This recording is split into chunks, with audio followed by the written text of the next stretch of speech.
လူတိုင်းဘဝတစ်ခုရရှိထားတဲ့အခါမှာဘဝလမ်းကြောင်းဖြောင့်တွန်းအောင်ညီတို့နေထိုင်ရမယ်ဆိုတဲ့အသိဉာဏ်ဟာအမှန်တမ်းအရေးကြီးတာပဲဖြစ်တယ်ဘဝရထားတဲ့လမ်းကြောင်းမှန်တာမဟုတ်လို့မမှန်ကန်တဲ့လမ်းကြောင်းပေါ်ရောက်သွားတဲ့တရားတွေဟာဆင်းရဲဒုက္ခမျိုးစုံနဲ့ကြုံတွေ့ကြမှန်ကန်တဲ့လမ်းကြောင်းပေါ်ရောက်ရှိလာတဲ့တရားတွေကြတော့ချမ်းသာဒုက္ခရရှိကြတယ်ကိုယ့်ရဲ့မျက်မြင်အောက်မှာပဲစဉ်းစားကြည့်လိုက်လောကမှာတရားမျိုးစုံရှိတယ်ပေါ့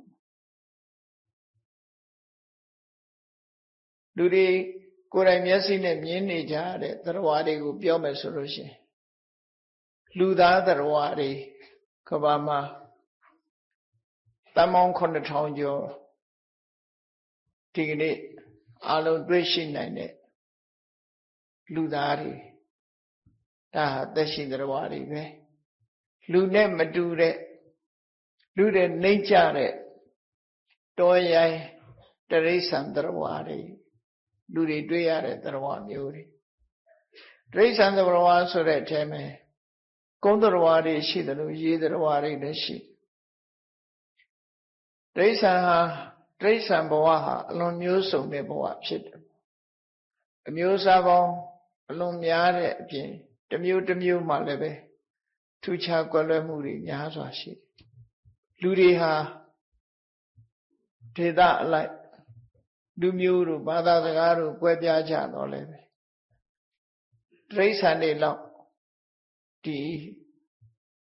သူတို့ရဲ့အသွင်သဏ္ဍာန်တွေဟာကွဲပြားခြားနားမှုတိရစ္ဆာန်တွေတို့မျိုးမစုံဘူးလို့ဆိုရမယ်။ဘာကြောင့်လို့ဆိုရင်လူတွေထဲမှာအတောင်ပေါက်ပြီးကောင်းကင်ပြန်တဲ့လူမရှိဘူးလေ။နော်အတောင်ပေါက်ပြီးကောင်းကင်ပြန်တဲ့လူမရှိသလိုပဲငါးတွေလိုဘဟက်တွေထွက်တဲ့လူလည်းမရှိဘူး။ရေကူးတဲ့လူလည်းမရှိဘူး။လူဆိုလို့ရှိရင်တော့အလုံးဟာတူညီတဲ့ပုံသဏ္ဍာန်ရှိတယ်။သို့တော့မတူညီတာကတော့အသားအရောင်ကွဲပြားခြားနားမှုတွေမတူညီကြမတူညီတဲ့အချက်တွေလူတွေမှာရှိတယ်လူမျိုးအလိုက်အသားအရောင်ကွဲပြားခြားနားမှုသပင်အရောင်ကွဲပြားခြားနားမှုမျက်လုံးအရောင်ကွဲပြားခြားနားမှုဒီကွဲပြားခြားနားမှုတွေကဂျင်းလို့ခေါ်တဲ့ဗီဇနဲ့သက်ဆိုင်တယ်လို့သူပြောရမှာဖြစ်တယ်တခြားကွဲပြားခြားနားမှုတွေကတော့လူချင်းတူတော်လည်းမတူညီတဲ့အချက်တွေများစွာရှိတယ်ဆိုတာသတိထားကြည့်ဖို့ဘာမတူတာတုံးလို့ဆိုလူမျိုးတစ်မျိုးတည်းမှာတယ်မယ်ခုမြန်မာနိုင်ငံမှာရှိတဲ့မြန်မာလူမျိုးတွေပဲကြည့်တချို့ကအသက်ရှည်တယ်တချို့ကအသက်တိုးတယ်တချို့ကကျန်းမာတယ်တချို့ကယောဂများတယ်တချို့ကအသိဉာဏ်ထက်မြက်တယ်တချို့ညာအသိဉာဏ်မထက်မြက်ဘူးတချို့ကဆင်းရဲမွဲတေတယ်တချို့ကချမ်းသာကြွယ်ဝတယ်ဟောကွဲပြားခြားနားမှုတွေတချို့ကရုပ်အစင်းလှပတယ်တချို့ကရုပ်ဆိုးအကြည့်တန်တယ်ဟောလူတွေဟာမျိုးရိုးဗီဇတူတာတောင်မှပဲကွဲပြားခြားနားမှုတွေများစွာရှိတယ်ပေါ့အဲ့ဒီကွဲပြားခြားနားမှုတွေဟာဘာကြောင့်ဖြစ်နေရသလဲလူတွေနဲ့တိရစ္ဆာန်တွေရဲ့ကွဲပြားခြားနားမှုဆိုတာအလွန်ကြီးမားတယ်ပေါ့လူတော်တွေနဲ့တိရစ္ဆာန်တော်တွေဟာအလွန်ကိုကွဲပြားခြားနားတယ်တိရစ္ဆာန်ဆိုတာခြုံကုန်ပြီးပြောလိုက်တဲ့အခါမှာတိရောအင်စိတံတိရစ္ဆာန်တိရစ္ဆာန်ဆိုတဲ့အအရာလိုက်သွားတဲ့ပုဂ္ဂိုလ်ပြောမယ်ဆိုရင်မိုးကိုကြောပေးပြီးသွားတဲ့ပုဂ္ဂိုလ်လို့ပြောချင်ပြောလို့ရအလျားလိုက်သွားလို့တိရစ္ဆာန်လို့ခေါ်တာလူတွေလိုမတ်တက်သွားတာမျိုးမဟုတ်ပဲနဲ့မတ်တက်သွားတဲ့အကောင်လည်းရှိတော့ရှိတာပေါ့နော်ငှက်တွေတဲ့တောင်မှမတ်တက်သွားတဲ့ပင်ကွင်းဆိုတဲ့ငှက်ရှိသေးတာပဲအဲ့တော့ညာအဖြစ်တိရစ္ဆာန်ဆိုလို့ရှိရင်အရာလိုက်သွားကြတာကြီးများတယ်အဲ့တော့တိရစ္ဆာန်ဆိုတာလည်းတရားပဲလူဆိုတာလည်းတရားပဲသက်ရှိလောကကြီးမှာကြည့်မယ်တိရစ္ဆာန်ဆိုတာအမျိုးကိုစုံနေတာကောင်းကင်ပြန်နိုင်တဲ့ငှက်တွေရှိတယ်ကောင်းကင်မပြန်နိုင်တဲ့ငှက်ရှိတယ်ရေကူးရတဲ့ငှက်ရှိတယ်ငှက်ထဲမှာလည်းပဲအမျိုးစုံလောကင်စားတော့တဲ့ငှက်တွေတချို့ငှက်ကရေထဲမှာကျက်စားတယ်တချို့ငှက်ကကောင်းကင်မှာကျက်စားတယ်တချို့ငှက်ကမြေပြင်ပေါ်မှာနေတဲ့ငှက်တွေရှိ ငှက်ဆိုတိုင်းပြန်လာတော့မဟုတ်ဘူးမပြန်တဲ့ငှက်တွေရှိသေးတယ်နော်ငှက်ကလအုပ်ဆိုတဲ့အကောင်တွေကပြန်နိုင်တာမဟုတ်ဘူးအဲ့ဒါလို့ငှက်မျိုးနွယ်ပုံစံတူလို့မျိုးခေါ်ကြတော့လည်းပဲကွဲပြားခြားနားမှုတွေများစွာရှိရေထဲကငါးသည်တွေနဲ့လူတွေကနာမည်လျှောက်ပေးကြတာဒါကတော့ငလူးတဲ့ဒါငလဲနဲ့လျှောက်ပြီးတော့လူတွေဟာငတလဲတို့ငခူးတို့နော်ငပြေမတို့အကလိုလူတွေကလျှောက်ပြီးနာမည်ပေးထားတဲ့ဟာတွေငါးတွေဆိုလည်းများစွာရှိတယ်ပင်လယ်ထဲမှာဆိုရင်ရေသတ္တဝါတွေမြောင်များစွာရှိတယ်အဲ့ဒါလို့တတ္တလောကကြီးတစ်ခုလုံးဟာထူးဆန်းအံ့ဩဖွယ်ရတယ်ဒီလိုဖြစ်ပြီးတော့နေတာဒီသတ္တဝါတွေဟာသိဆုံးသွားပြီးတဲ့အခါမသိဆုံးတဲ့သတ္တဝါဆိုတာမရှိဘူးသိဆုံးပြီးသွားတဲ့အခါမှာဘုံတဘဝကနေပြီးတဘဝကိုပြောင်းလဲပြီးတော့သွားကြတာဖြစ်တယ်မြတ်စွာဘုရားရဲ့အဆုံးအမတရားတော်အရဆိုရင်လူဆိုတာသတ္တဝါတစ်မျိုးပဲဖြစ်သည့်အတွက်ကြောင့်လူသေးသွားလို့ရှိရင်လည်းပဲလူလည်းဖြစ်နိုင်တယ်တိရစ္ဆာန်လည်းဖြစ်နိုင်တယ်နော်ငရဲလည်းကြားနိုင်တယ်ပြိတ္တာလည်းဖြစ်နိုင်တယ်ပြိတ္တာကသေပြီးတော့လည်းလူဖြစ်နိုင်တယ်တိရစ္ဆာန်ကသေပြီးတော့လည်းလူဖြစ်နိုင်တယ်သို့သော ratio နဲ့တွက်မယ်အတိုင်းအတာတစ်ခုရဘယ်ကများသလဲလို့တွက်မယ်ဆိုရင်လူသေးပြီးလူပြန်ဖြစ်တဲ့လူကအလွန်နည်းတယ်လူသေးပြီးနတ်ပြည်ဖြစ်တဲ့လူကအလွန်နည်းတယ်လူသေးပြီးတော့အောက်ရှိုးပြီးငရဲကြတဲ့ပုဂ္ဂိုလ်တိရစ္ဆာန်ဖြစ်တဲ့ပုဂ္ဂိုလ်ပြိတ္တာဖြစ်တဲ့ပုဂ္ဂိုလ်ကပိုများတယ်လို့ဆိုတယ်လောကမှာဘုရားပွင့်လာတဲ့အခါမှာဘဝလမ်းကြောင်းဖြောင့်တန်းသွားပြီဆိုတဲ့အခါလူတွေဟာကောင်းတဲ့အလုပ်တွေကိုလုပ်ကြသည့်အတွက်ကြောင့်မိမိတို့ရဲ့ဘဝမှန်ကန်တဲ့လမ်းကြောင်းကိုရှောင်လွှမ်းသည့်အတွက်ကြောင့်လူသေးပြီးလို့ရှိရင်လူပြန်ဖြစ်ကြတယ်နတ်ပြည်ရောက်ကြတယ်တရားကျင့်လို့ဗြဟ္မပြည်ရောက်ကြတယ်ဆိုတဲ့အဆင့်မြင့်တဲ့ဘဝတွေကိုလည်းပဲရောက်ရှိကြတာဖြစ်တယ်ပေါ့လောကမှာဖျားမပွင့်တဲ့အခါနဲ့ဖျားပွင့်တဲ့အခါမှာအမြဲတမ်းကွာခြားလူပြည်လူလောကမှာလည်းပဲစဉ်းစားကြည့်စီးပွားရေးကောင်းတဲ့အခါရှိတယ်လို့စီးပွားရေးမကောင်းတဲ့အခါရှိတယ်ပညာကောင်းတဲ့အခါရှိတယ်လို့ပညာရေးမကောင်းတဲ့အခါလည်းရှိတယ်တိုင်းပြည်တစ်ပြည်ဟာစစ်တွင်းကြားရောက်နေပြီဆိုရင်အဲ့ဒီတိုင်းပြည်ဟာဆင်းရဲဒုက္ခတွေနဲ့ကြုံပြီးတော့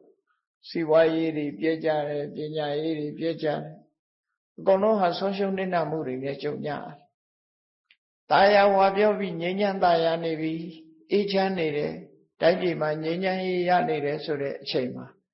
စစ်ဘေးစစ်ရန်အန္တရာယ်တွေမရှိဘူးဆိုတဲ့အခါပညာရေးကလည်းတိုးတက်ကြတယ်စီးပွားရေးကလည်းတိုးတက်ကြတယ်ဆို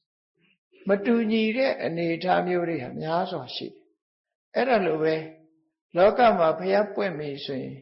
လူတွေဟာမှန်တရားကိုသိရှိနားလည်ပြီးကုသိုလ်ကောင်းမှုတွေကိုလုပ်ကြသည့်အတွက်ကြောင့်သိတဲ့အခါမှာနတ်ပြည်ဖြစ်ကြတာများတယ်။ဒါကြောင့်မို့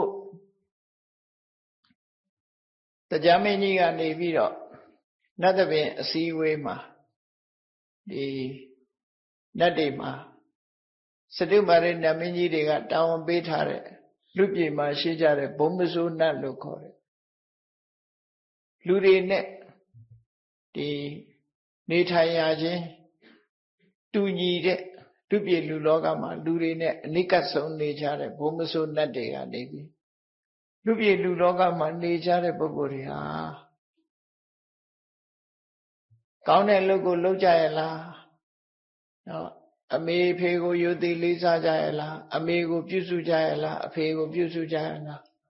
သမဏပြမဏလို့ဆိုတဲ့သူတော်ကောင်းတွေအတွက်ကောင်းကျိုးလုပ်ကြရဲ့လားကိုချင်းသီလထိမ့်သိမ်းဆောက်ရှောက်ကြရဲ့လားလို့ဆိုတာတွေကိုကြည့်လောကလူတွေဟာ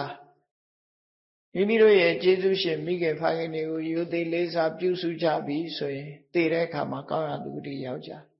ဒါနကောင်းမှုတွေလုပ်ကြတယ်ကိုချင်းသီလတွေထိမ့်သိမ်းဆောက်ရှောက်ကြတယ်ဆိုလို့ရှိရင်လေနတ်ပြည်ကိုရောက်ကြရမယံခံလူတွေဟာမိဘကို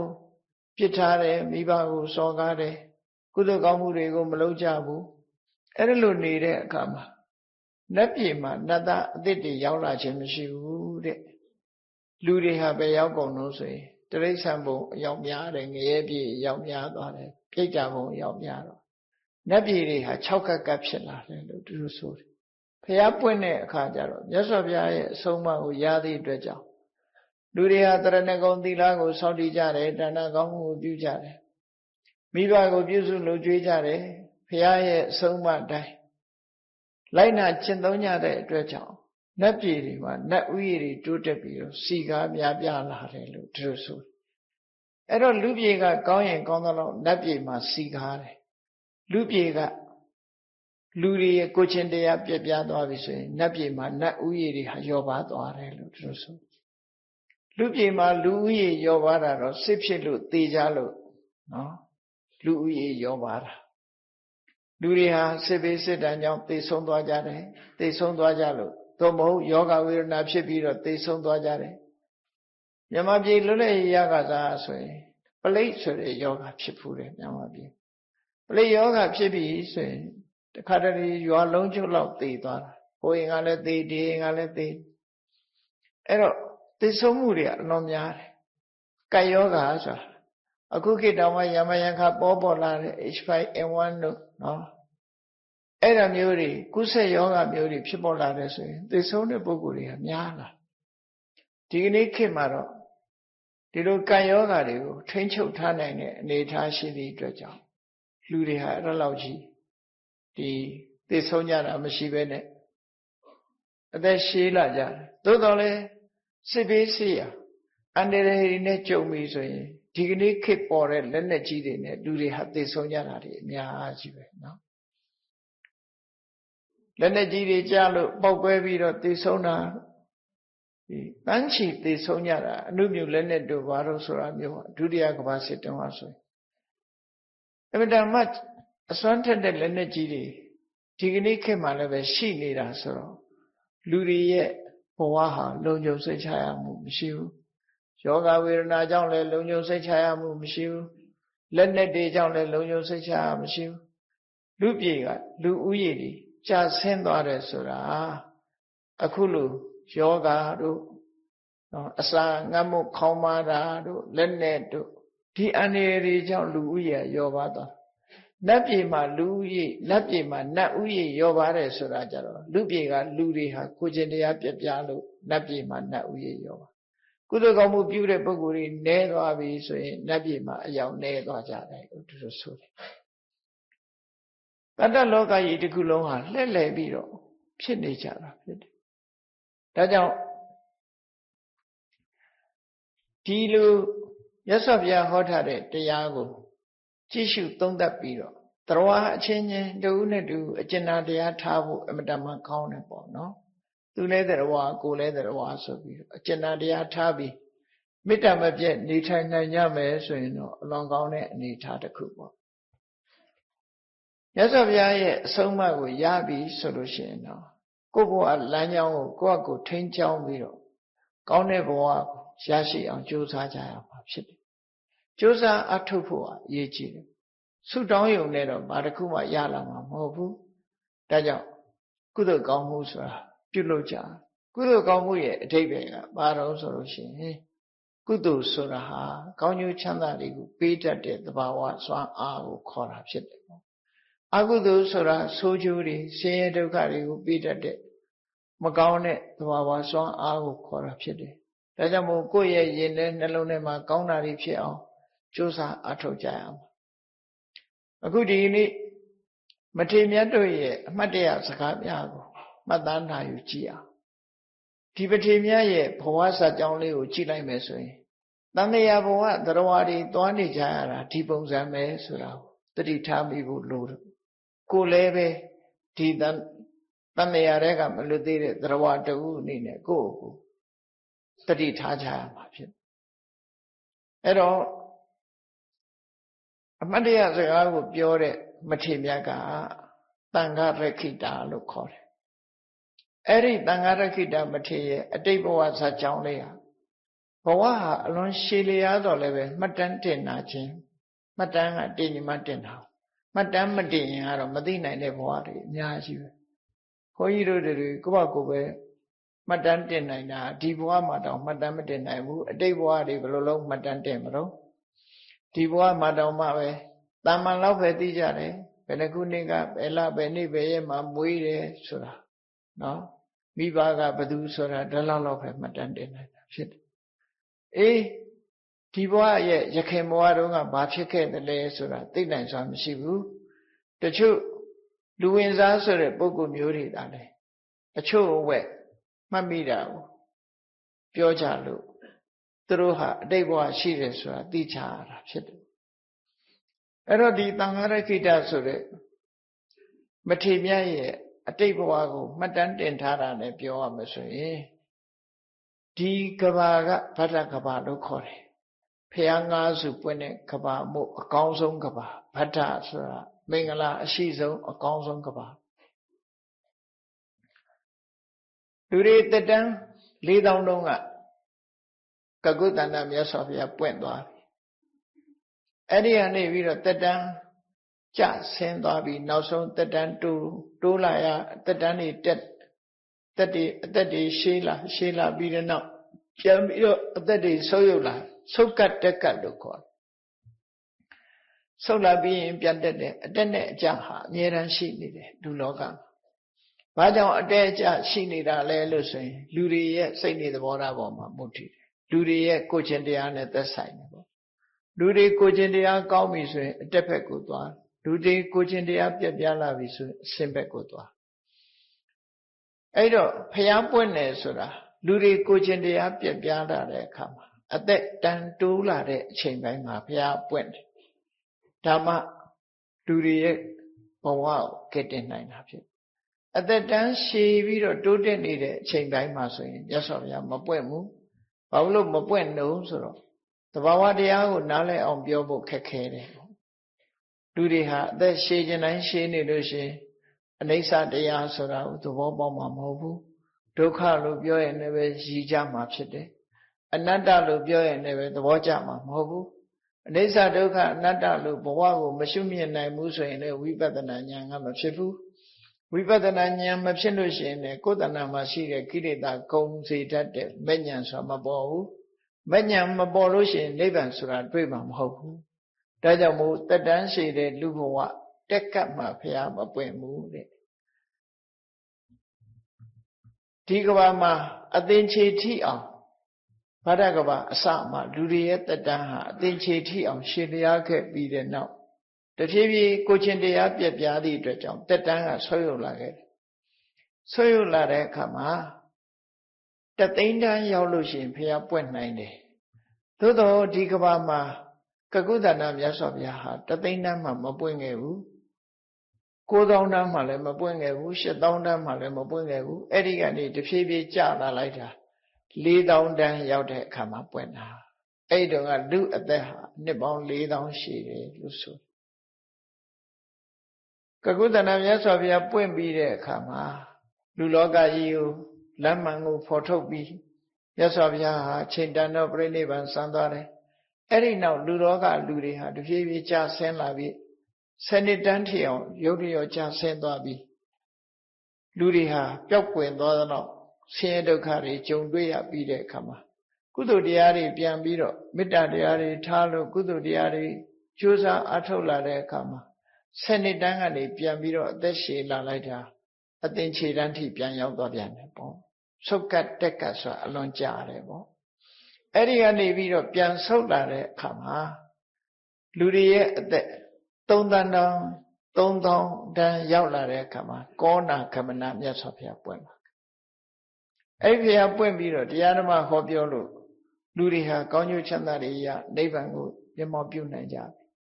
ဘုရားပြိဋိဘံစံသွားပြီးတဲ့နောက်တဖြည်းဖြည်းဘုရားရဲ့အဆုံးအမတွေလူတွေရဲ့ယင်ထဲနှလုံးထဲမှာမရှိတော့သည့်အတွက်ကြောင့်လူတွေဟာဆိုးမြဲဆိုးလာပြီးနောက်ဆုံးမှာစနစ်တန်းထီအောင်ကြာဆင်းသွားတယ်ယောဂဝေဒနာမျိုးစုံလက်နဲ့မျိုးစုံနဲ့သေချာကြေချာပြန်တယ်ဒါလူလောကကြီးကအဲ့ဒီလိုတက်လိုက်ကြလိုက်တက်လိုက်ကြလိုက်ဖြစ်တယ်အဲ့ဒီကနေပြီးတခါပြန်ပြီးစိတ်ကောင်းနှလုံးကောင်းလေးတွေဝင်လာတဲ့အခါမှာစနစ်တန်းကနေတခါပြန်တက်သွားလိုက်တာအသင်္ချေထိပြန်ရောက်သွားပြန်ဒီကဘာမှာတွေဖြစ်နေတာနော် အဲ့ဒီကနေအသင်္ချေတန်းရောက်သွားတဲ့အခါမှာလူတွေရဲ့ကိုယ်ချင်းတရားပြည့်ပြားမှုကြောင့်တဖြည်းဖြည်းရောပါလာလိုက်တာအသက်တသိန်းတန်းကနေပြီးရောကြလာပြီးအသက်2000တန်းရောက်တဲ့အခါမှာကတ္တဗမြတ်စွာဘုရားဆိုပွင့်ပြန်ဟောဆုတ်ကတ်မှာပွင့်တာကတ္တဗမြတ်စွာဘုရားပွင့်သွားပြီကတ္တဗမြတ်စွာဘုရားရဲ့သာသနာလူတွေဟာကောင်းကျိုးချမ်းသာတွေရရှိခံစားကြပြီဘုရားပြိဋိဘံစံသွားတဲ့အခါမှာဒီကိုယ်ချင်းတရားတွေပြည့်ပြားလာကြပြန်တယ်အဲ့ဒီကနေပြီး7နှစ်တန်းထိရောက်သွားပြန်တယ်ဆင်းရဲဒုက္ခမျိုးစုံနဲ့လူလောကကြီးကပျက်စီးသွားပြန်အေးစိတ်ကောင်းနှလုံးကောင်းလေးတွေဝင်ပြီးတော့မေတ္တာလေးတွေတူနဲ့တူထားကြပြန်တဲ့အခါမှာအသက်ကပြန်ရှည်လာကြပြန်အသင်ခြေတန်းမရေမတွက်နိုင်တဲ့အသက်တွေရှည်သည်ထိအောင်ဘရကဘာလူတွေဟာတက်လိုက်ကြလိုက်နဲ့အဲ့ဒီလိုသွားရကနေပြီးကိုချင်းတရားပြက်ပြတော့ပြန်ပြီးတော့အသက်တွေတိုးလိုက်ပြန်ကြလာတယ်ကြလာလိုက်တာတသိန်းတန်းကနေသောင်းကနန်းထိရောက်သောင်းကနန်းမှလည်းဘုရားမပွင့်ဘူးထောင်ကနန်းရောက်တယ်ထောင်ကနန်းမှလည်းမပွင့်ဘူး100တန်းရောက်တဲ့အခါမှာဂေါရမမြတ်စွာဘုရားပွင့်သွားတယ်ဒီကဘာမှာဘုရားပွင့်တာတွေအားလုံးဟာဆုတ်ကတ်တွေမှာပွင့်တယ်ဘယ်ကဘာပဲဖြစ်ဖြစ်ဘုရားပွင့်တာဟာတသိန်းတန်းနဲ့100တန်းမှာပဲပွင့်တယ်ဒီကြားထဲမှာပဲပွင့်တယ်လို့သူဆိုတယ်အဲ့တော့ဒီမျိုးကောင်းသားဟာအခုလို့သူလဲတရားတူအနေနဲ့ဒီဗဒ္ဒကဘာကပြန်ပြီးတော့ရှေ့ကိုရေတွက်လိုက်မယ်ဆိုရင်ဒီလိုကဘာမျိုးတွေဟာမြောက်များစွာရှိခဲ့တယ်ကုံဆုံးသွားခဲ့ပြီအဲ့ဒီကဘာတွေကိုပြန်ယူလို့တော့မရဘူး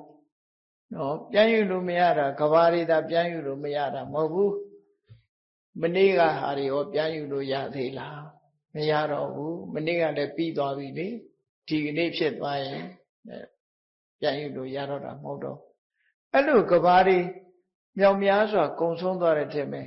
ဗဒ္ဒကဘာကနေပြန်ရည်တွက်လိုက်တဲ့အခါမှာကဏန်းထားလိုက်မယ်ဆိုရင်94ကဘာလို့ပြောရမှာဖြစ်တယ်ဒီကနေ့ပြန်ရည်လိုက်နောက်ဆုံးရည်လိုက်94ကဘာမြောက်အဲ့ဒီ94ကဘာမြောက်မှာတိဋ္ဌထဆိုတဲ့မြတ်စွာဘုရားတဆူတည်းပဲပွင့်တယ်နော်အဲ့ဒီကဘာကဘုရားတဆူတည်းပဲပွင့်တယ်အဲ့ဒီတဆူတည်းပွင့်တဲ့ကဘာမှာဖះမပွင့်ခင်ပဲဖြစ်စေသို့မဟုတ်ဖះမရှိတော့တဲ့နောက်ပဲဖြစ်ဖះမပွင့်ခင်လေးမှာ94ကဘာမြောက်ကဖះမပွင့်ခင်လေးမှာဒီအမျိုးကောင်းသားလူဖြစ်တယ်နော်တိဋ္ဌထဖះ94ကဘာမြောက်မှာဖះပွင့်ခဲ့တယ်ဒီဖះမပွင့်တဲ့အချိန်မှာသူဟာလူဖြစ်တယ်ဖះမပွင့်ခင်အချိန်လေးမှာဖះပွင့်တဲ့ကဘာမှာဘသူတွေဖះမပွင့်ခင်သူတော်ကောင်းတွေဘယ်သူတွေပေါ်တတ်တယ်လဲလို့ဆိုရင်ဖယငယ်လို့ခေါ်တယ်ပိစိကဗုဒ္ဓတွေပေါ်တတ်တယ်အဲ့ဒီချိန်ဖျားပွင့်တဲ့အချိန်နဲ့တော့တိုက်ပြီးမပေါ်ဘူးဖျားပွင့်တဲ့ကဘာမျိုးမှာသူတို့လည်းပေါ်တတ်တယ်ပေါ့ကိုယ်ပိုင်ညာနဲ့သိပြီးတော့သစ္စာလေးပါးကိုကိုယ်ပိုင်ညာနဲ့သိပြီးဖျားဖြစ်သူရောက်တဲ့ပိစိကဗုဒ္ဓအရှင်မြတ်တွေဟာပေါ်လာခဲ့တယ်94ကဘာမှာဒီအမျိုးကောင်းသားဟာလူဖြစ်တဲ့အချိန်မှာပိစိကဗုဒ္ဓအရှင်မြတ်တဆူနဲ့အမှတ်မထင်တော်ထဲမှာဆုံတွေ့ခဲ့ကြတယ်ပေါ့ဒီလိုဆုံတွေ့ခဲ့ဘဝတစ်ခုမှာအလှည့်အပြောင်းဆိုတာသူတော်ကောင်းနဲ့ဆုံမိတာနဲ့သူယုံမှနဲ့ဆုံမိတာဒီနှစ်ခုရှိတတ်တယ်အဲ့ဒါကိုပဲ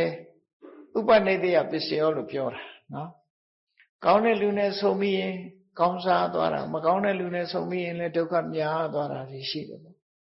အဲ့တော့သူတော်ကောင်းနဲ့ဆုံမိမှုဆိုတာအလင်းအရေးကြီးတယ်မင်္ဂလာတုတ်မှာကြည့်လေအာသေဝနာသဘာလနံဗဏိတံနဲ့သသေဝနာဆိုတဲ့နေရာမှာကြည့်ပညာရှိသူတော်ကောင်းတွေနဲ့ဆုံတဲ့ပုဂ္ဂိုလ်ဟာမင်္ဂလာရှိသွားတာအသိဉာဏ်မရှိတဲ့ပုဂ္ဂိုလ်တွေဘာလာတွေနဲ့မဆုံမိဘူးပညာရှိတွေနဲ့ဆုံမိတယ်ဆိုရင်မင်္ဂလာရှိတယ်ဆိုရင်မင်္ဂလာရှိတယ်ဆိုတော့တိုးတက်ကြီးပွားသွားတာကိုပြောတာဒီပုဂ္ဂိုလ်ကလည်းတာမန်ပဲသူဟာလူတစ်ယောက်အနေနဲ့တောထဲမှာအလုံးလုံးရင်တောင်ကြီးတစ်ခုတောလုပ်ငန်းလုံရင်းကနေပြီးတော့ပိစိကဗုဒ္ဓတဆူနဲ့သွားပြီးတော့တွေ့ဆုံလိုက်ရတယ်အဲ့ဒီတွေ့ဆုံလိုက်တဲ့အချိန်မှာဆုံစည်းမိခြင်းကဒါနံပါတ်1အကြောင်းတရားသို့တော်ဆုံစည်းတိုင်းကောင်းမှုရသလားဆိုမရဘူးလေတောထဲမှာပိစိကဗုဒ္ဓနေတဲ့အခါငှက်တွေကလည်းပဲပိစိကဗုဒ္ဓနဲ့ဆုံကြမှာပဲ ရှင်သေးတွေကြားတွေမြောက်တွေဟာလည်းဆုံကြမှာပိစိကဗုဒ္ဓနဲ့ဆုံတဲ့ပုဂ္ဂိုလ်တွေမြောက်များစွာရှိကြတယ်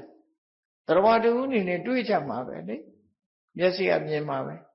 သို့တော်ဒီမျိုးကောင်းသားကတော့ပိစိကဗုဒ္ဓနဲ့ဆုံလိုက်တဲ့အခါမှာရင်ထဲကသရတရားဆိုပေါ်လာတယ်အဲ့ဒီရင်ထဲကဖြစ်ပေါ်လာတဲ့သရတရားကြောင့်ပိစိကဗုဒ္ဓဆိုတဲ့သူတော်ကောင်းသူတော်မြတ်ပုဂ္ဂိုလ်ရင်ထဲမှာကြည်ညိုလေးစားတဲ့စိတ်ဓာတ်ပါသည့်အတွက်ကြောင့်တောထဲမှာရှိတဲ့ထိမ်ပင်ကြီးကထိမ်ပန်းပွင့်တွေကိုခုပြီးတော့ထိုအရှင်မြတ်ကိုပူဇော်ခဲ့တယ်လှူဒန်းခဲ့တယ်ဒါရင်ထဲကသရတရားဖြစ်လို့ဖြစ်တာအဲ့တော့ဘုန်းကြီးတို့တွေလည်းအမတ်တမဲ့မနေကြနဲ့အဲ့တော့အမတ်တမဲ့မနေနဲ့လမ်းမှာဖះဒီစေတီတဆူတွေ့တောင်မှပဲကိုယ်စိတ်ထဲမှာလက်အုပ်ကလေးခြိလိုက်မယ်ဆိုရင်ဒါရင်ထဲကသရတရားလေးဖြစ်ပြီးလက်အုပ်ကလေးတစ်ချိန်ခြိလိုက်ရင်အဲ့ဒီခြိလိုက်တဲ့ကုသိုလ်ကောင်းမှုလေးရဲ့အကျိုးကိုခံစားကြအောင်ဖြစ်တယ်ကြည်နူးတဲ့တောပန်းတောင်ပန်းလေးပဲဖြစ်ဖြစ်ဖះပထုံးနဲ့တွေ့တဲ့အခါမှာပန်းလေးတစ်ပွင့်ပဲဖြစ်ဖြစ်လှူခဲ့တယ်ကို့မှာတခြားလှူစရာမပါဘူးဆိုရင်ပန်းကလေးပဲလှူတာဖြစ်တယ်တိခက်လေးချိုးပြီးတော့ပဲဖះကိုပူဇော်ခဲ့တယ်ဆိုရင်လေအဲ့ဒီကုသိုလ်ကောင်းမှုတွေဟာအရဟတဖြစ်မှာမဟုတ်ဘူးကိုယ့်ရင်ထဲမှာဖြစ်ပွားသွားတဲ့ကုသိုလ်တရားလေးဟာဒီတိုင်းပြောက်ပြဲသွားမှာမဟုတ်ဘူးဆိုတာကိုသတိထားဖို့လိုအပ်တယ်ပေါ့တွေ့တော့တွေ့တယ်အမှတ်တမဲ့ပဲနေလိုက်တယ်ဆိုတဲ့ပုဂ္ဂိုလ်တွေဟာလွဲချော်သွားကြတာဖြစ်တယ်ဒါကြောင့်မို့အဲ့လိုလွဲချော်မှုမဖြစ်ရအောင်လမ်းမှာဖះပထုတွေ့တယ်ဆိုလက်အုပ်ချီမိဖို့နော်ကိုယ်ထဲမှာလှူစရာပါလာရင်အခွင့်အရေးတာတဲ့အခါမှာလှူဒန်းမိဖို့အဲ့ဒီလိုလေးအလေးအကျင့်လေးတစ်ခုကောင်းတဲ့အလေးအကျင့်လေးတွေလှုပ်ထားဖို့လိုအပ်တယ်ဒီမျိုးကောင်းသားပိစိကဗုဒ္ဓနဲ့ဆုံလိုက်တဲ့ရှင်ထဲကသရစွမ်းအားတွေဖြစ်လာတယ်ဒါကြောင့်မို့လို့လက်လန်းမီယာထိမ်ပန်းပွင့်လေးကိုခူးပြီးတော့ပိစိကဗုဒ္ဓမထေရမြတ်ကိုကြည်ညိုသရာနဲ့ပူဇော်ခဲ့တယ်ဒါသူလုပ်ခဲ့တဲ့ကုသိုလ်ကောင်းမှုတဲ့ဘာမှများများစားစားလုပ်လိုက်တာမဟုတ်ဘူးเนาะသို့တော့ယင်ထဲမှာသရတရားဖြစ်တယ်ဆိုတာတော့တတိထားမှာဖြစ်အဲ့ဒါလို့ကုသိုလ်လုပ်ငန်းလေးတစ်ခုသူလုံးလိုက်တာအနေပြီးဒီဘဝမှာဘဝကသိဆုံးသွားတဲ့အခါမှာကောင်းရသူတွေဘုံရောက်သွားတယ်လူဘဝရောက်လိုက်နတ်ပြည်ရောက်လိုက်နဲ့တန်မြာမှာကျင်လည်ခဲ့ပြီးတော့94ကဘာမြောက်ကနေပြီးတော့ကျင်လဲလာခဲ့တာနောက်ဆုံးမှာဗရဒကဘာရောက်လာလို့ဂေါရဝမြတ်စွာဘုရားပွင့်တဲ့အချိန်မှာတာဝတိမြို့မှာသူလူလာဖြစ်တာနော်တာဝတိမြို့မှာလူလာဖြစ်ရတာဝတိမြို့မှာသူကျွယ်မျိုးထဲမှာလာဖြစ်လို့သူ့ကိုတန်ခရခိတာတန်ခါရဲ့စောင့်ရှောက်ခံရတဲ့ပုဂ္ဂိုလ်လို့ဆိုတဲ့အမည်နာမတစ်ခုကိုပေးထားတယ်။ဘာကြောင့်သူ့ကိုတန်ခါရခိတာလို့နာမည်ပေးတယ်ဆိုတာကိုတော့ထည့်သွင်းထားတာမရှိဘူး။သို့တော့တာဝတိမြို့မှာဖះလက်ထက်မှာဆိုလို့ရှိရင်တန်ခါတော်တွေတရင်သုံးရတာဖြစ်သောကြောင့်သူ့မိသားစုကလည်းပဲတန်ခါကိုကိုးကွယ်တဲ့မိသားစုဖြစ်ကောင်းဖြစ်နိုင်တယ်။ဒါကြောင့်တန်ခါရီရဲ့ဆောင်းရှောက်မှုကိုခံရတဲ့ပုဂ္ဂိုလ်ဖြစ်တန်ခါရခိတဆိုတဲ့အမည်နာမကိုသူ့ကိုပေးလိုက်တယ်။တကြွယ်မျိုးမှာလူလာဖြစ်တယ်။အေးမကြာခဏမြို့ရဲရွာရဲဆွမ်းဟန်ကြွလာတဲ့တန်ခါရီကျောင်းသွားလို့ဇေရောကျောင်းကြီးသွားလို့ဖူးတွေ့ရတဲ့တန်ခါရီရသော်ဗျာတရားဟောတဲ့တရားဝဲတွေသွားပြီးတရားနာရတယ်။ရှင်ထဲမှာတရားတရားတွေဟာသူကဖြစ်လာခဲ့တယ်အဲ့ဒါအရေးကြီးဆုံးပဲတရားနာဖြစ်တာရဲ့ရှင်ထဲကတရားနာတာကိုအကြောင်းပြုပြီးတရားတရားဖြစ်လာတာရဲ့တရားတရားဆိုတာယုံကြည်လက်ခံပြီးစိတ်ဝင်စားလာတာကုသိုလ်ဘက်ကိုစိတ်ဝင်စားလာတာတရားလို့ခေါ်တယ်စိတ်ထဲမှာစိတ်ဝင်စားတယ်ကုသိုလ်လုပ်ချင်လာတယ်ကျင့်သုံးခြင်းလာတယ်ဒါနကောင်းမှုလုပ်ချင်လာတယ်သီလဆောက်တည်ခြင်းလာတယ်အလူတကူလှုပ်ချင်လာတယ်ဆိုတာဒါတရားရဲ့စွမ်းအားကြောင့်ပေါ်လာတဲ့ဟာအရာဖြစ်တယ်။ဖာတိကသာနေလို့ရှိရင်လူတွေရဲ့စိတ်ထဲမှာဒါမျိုးဖြစ်တာမှမဟုတ်တာနော်။အဲ့တော့တရားနာရတဲ့အခါမှာတရားစွမ်းအားတွေသူမှဖြစ်လာသည့်အတွက်ကြောင့်တရားဓမ္မကိုနာရင်နဲ့နောက်ဆုံးမှာအသိဉာဏ်တွေကသူရလာပြီ။မြတ်စွာဘုရားသာသနာဝင်ပြီးတော့ဘုန်းကြီးဝတ်ဖို့ထီအောင်စိတ်ကူးလာတယ်ပေါ့နော်။ အကျွတ်တရားရလာတယ်လို့ပြောမှာပေါ့နော်တရားစွမ်းအားနဲ့မြတ်စွာဘုရားဟောတဲ့တရားကိုနာကြားလိုက်ရတယ်အဲ့ဒီမှာယုံကြည်မှုကလည်းရှိတယ်အသိဉာဏ်နဲ့စဉ်းစားမှုကလည်းရှိတယ်ဒါကြောင့်မို့လူပေါင်းလူတော်ဘဝခွာရှောင်ပြီးတော့သာသနာပေါင်းဝင်မယ်ဆိုတဲ့ဆုံးဖြတ်ချက်နဲ့သူဟာသာသနာပေါင်းဝင်ပြီးတော့ယဟန်ခံလိုက်တယ်အဲ့ဒါလိုယဟန်ခံတဲ့အခါမှာမြတ်စွာဘုရားစီကတရားဓမ္မတွေတရားကျင့်မုံကျင့်နည်းတွေကိုနာယူမှတ်သားပြီးတော့သာသနာတော်မှာအဓိကကျင့်ရမယ်ကျင့်စဉ်ကတော့ဝိပဿနာတရားပဲဖြစ်တယ်ပေါ့မြတ်စွာဘုရားကသာသနာပေါင်းဝင်လာတဲ့ပုဂ္ဂိုလ်တွေကနံပါတ်1သီလ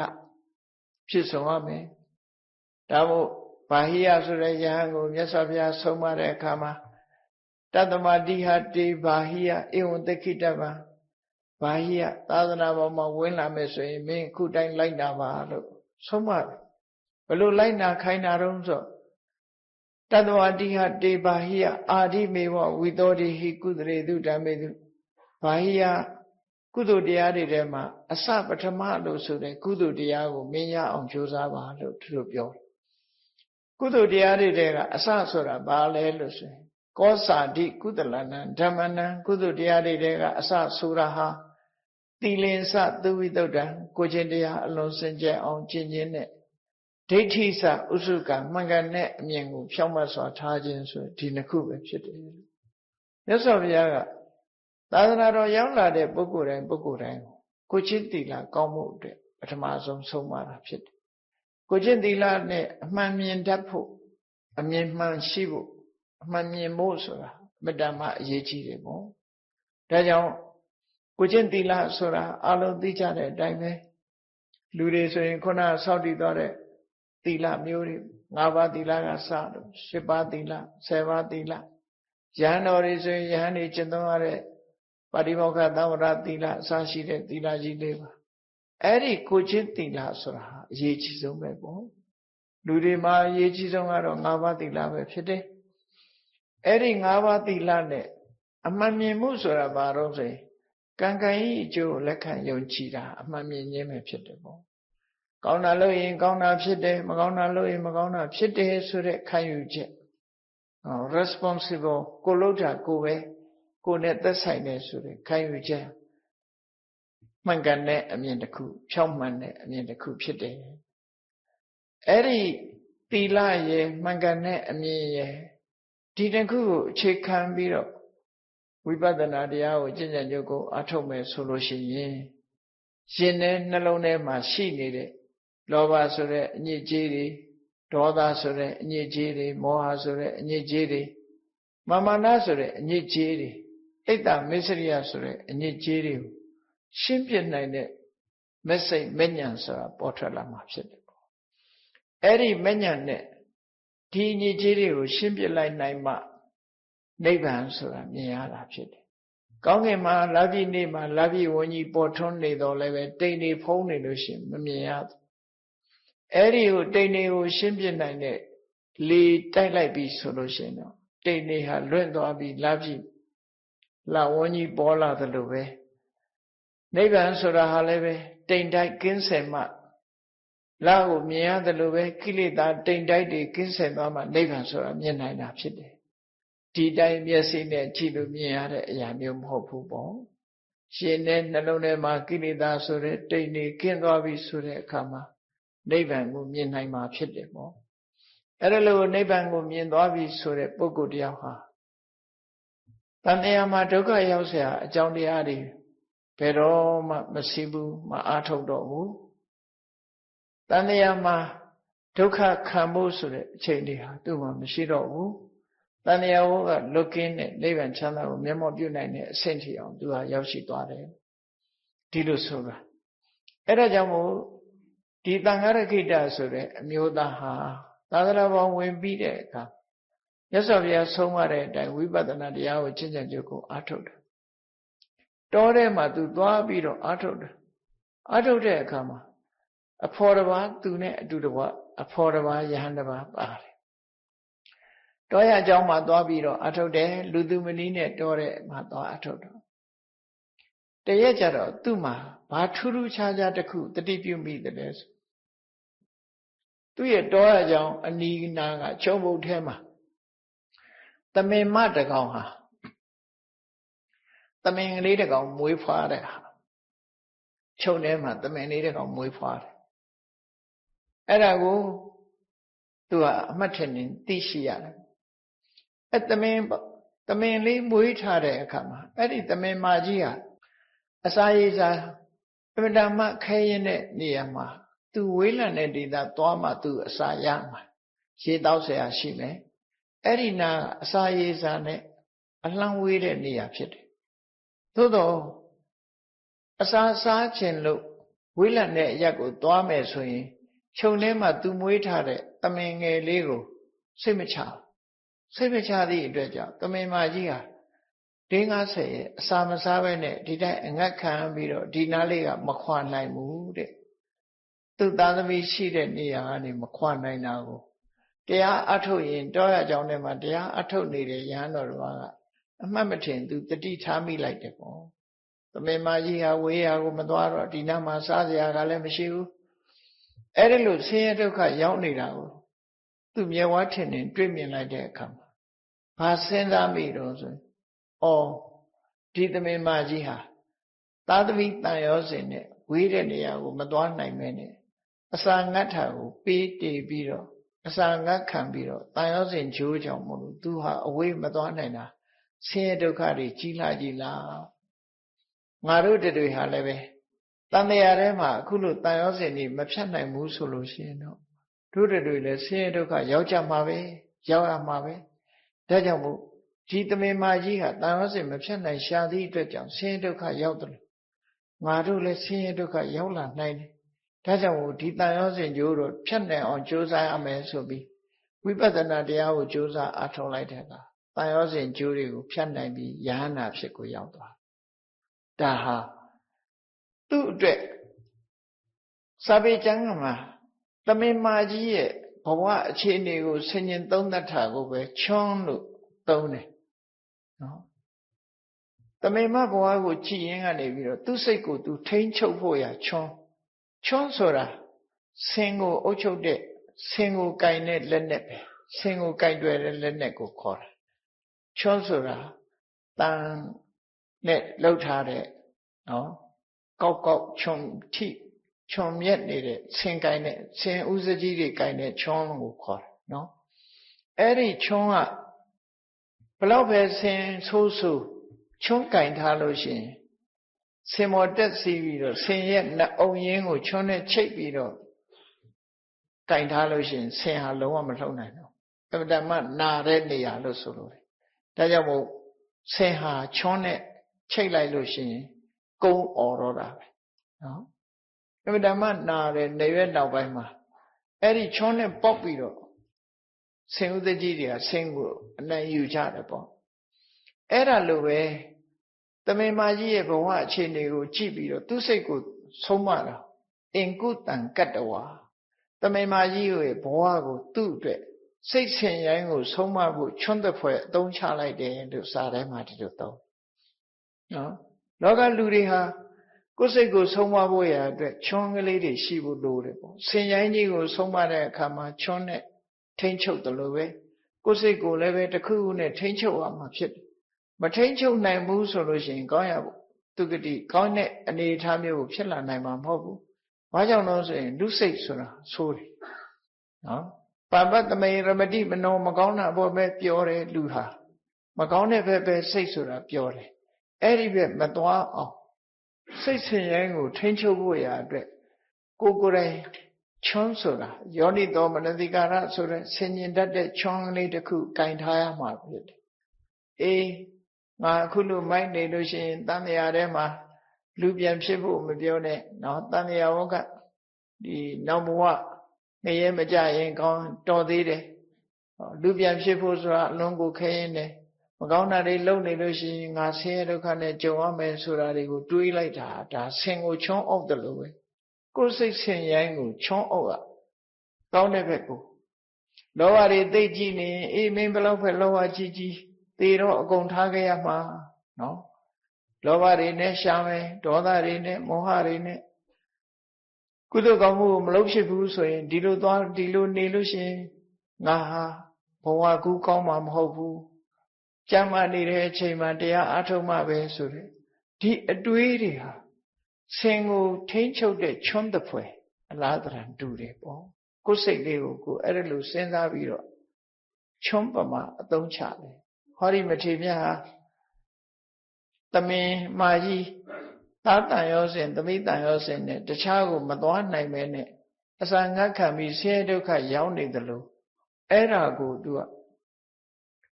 ဒါဟာတန်ရောစဉ်ဂျိုးရဲ့နှောက်ယှက်မှုကြောင့်ဒီလိုဒုက္ခတွေခံရတာတန်ရောစဉ်ဂျိုးရှိသမျှလူတိုင်းဟာဒုက္ခခံရမှာဖြစ်တယ်ဆိုတာကို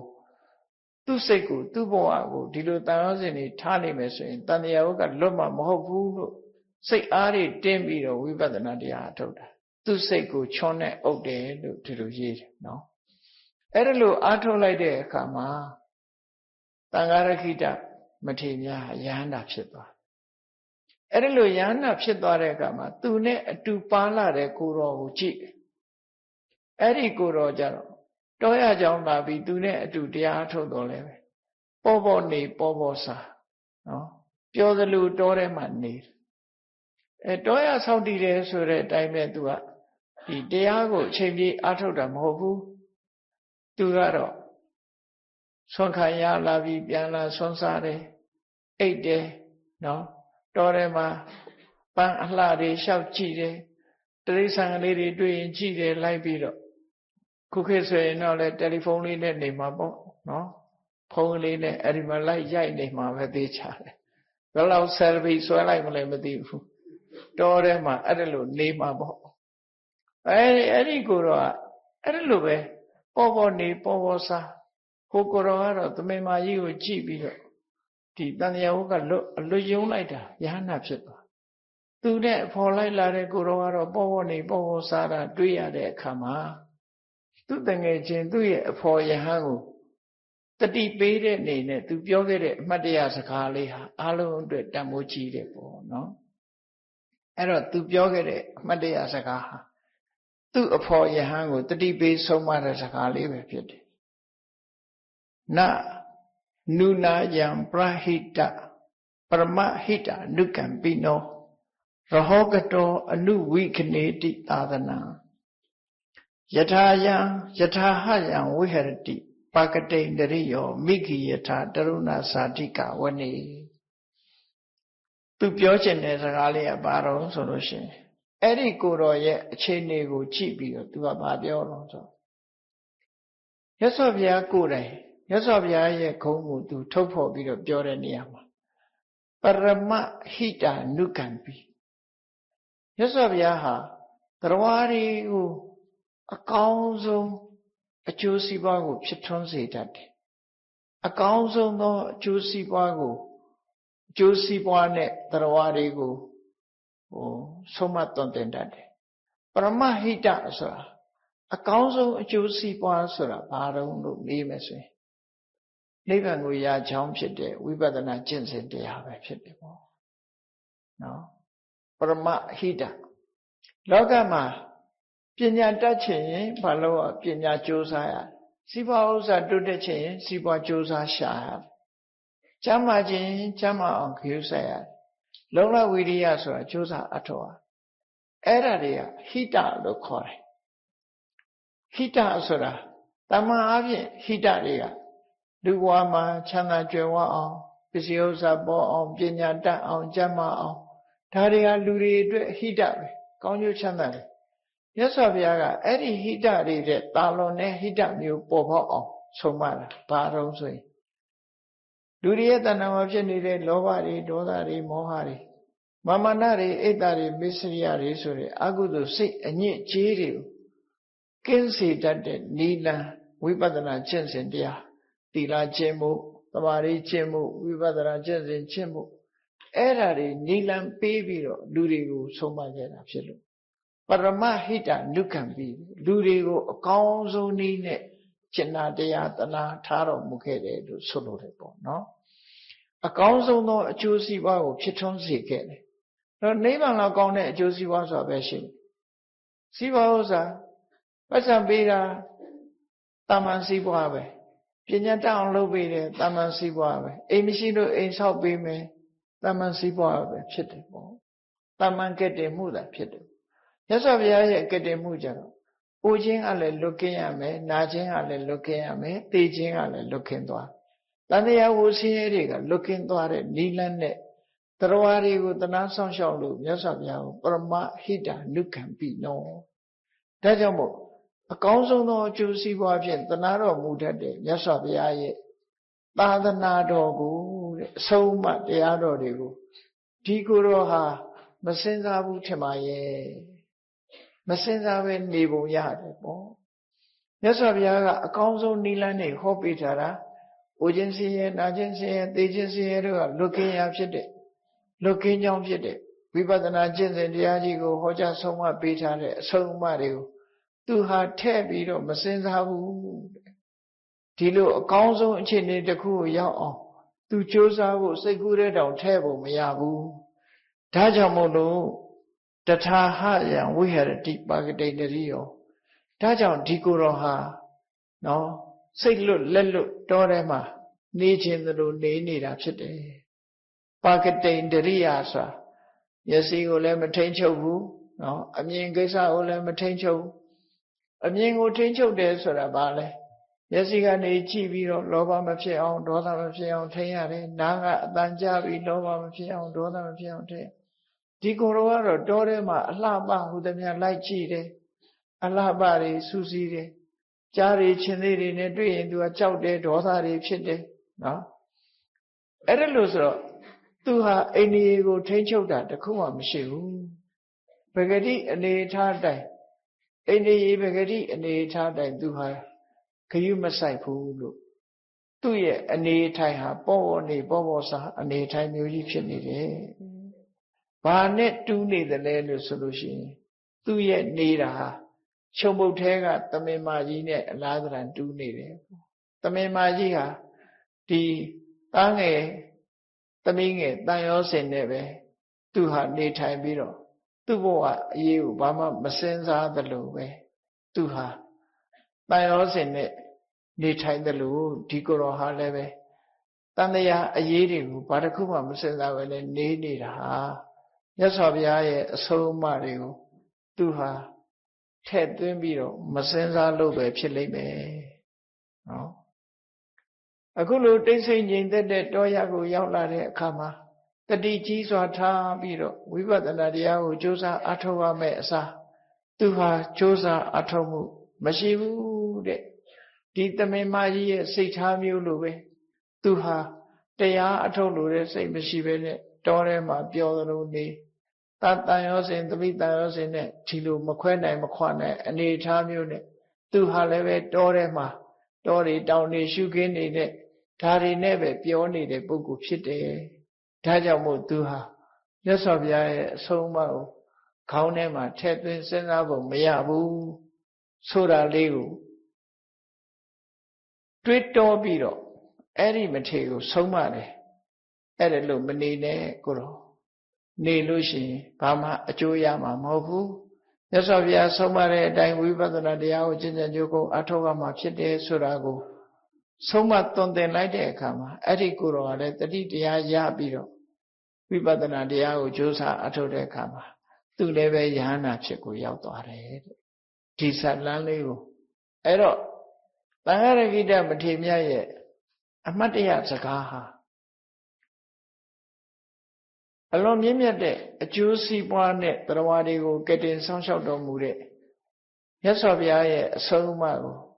ဒီကိုယ်တော်ဟာလစ်လျူရှုထားတယ်မစင်စားဘူးဒါကြောင့်မို့လို့သူဟာတိတ်ဆိတ်ငြိမ်သက်တဲ့တောအရာမှာတဲ့ပြောသလိုအိန္ဒိယတွေကိုထိန်းချုပ်မှုမရှိဘဲနဲ့ပြောသလိုနေခဲ့တယ်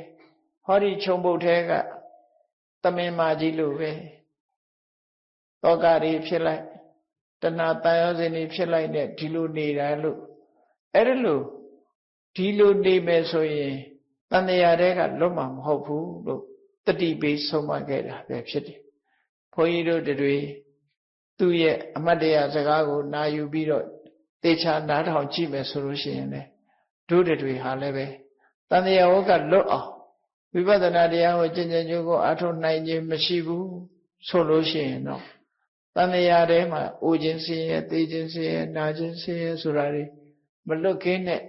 အနေအထားမျိုးကိုရောက်မှာဖြစ်တယ်ဆိုတာဒီ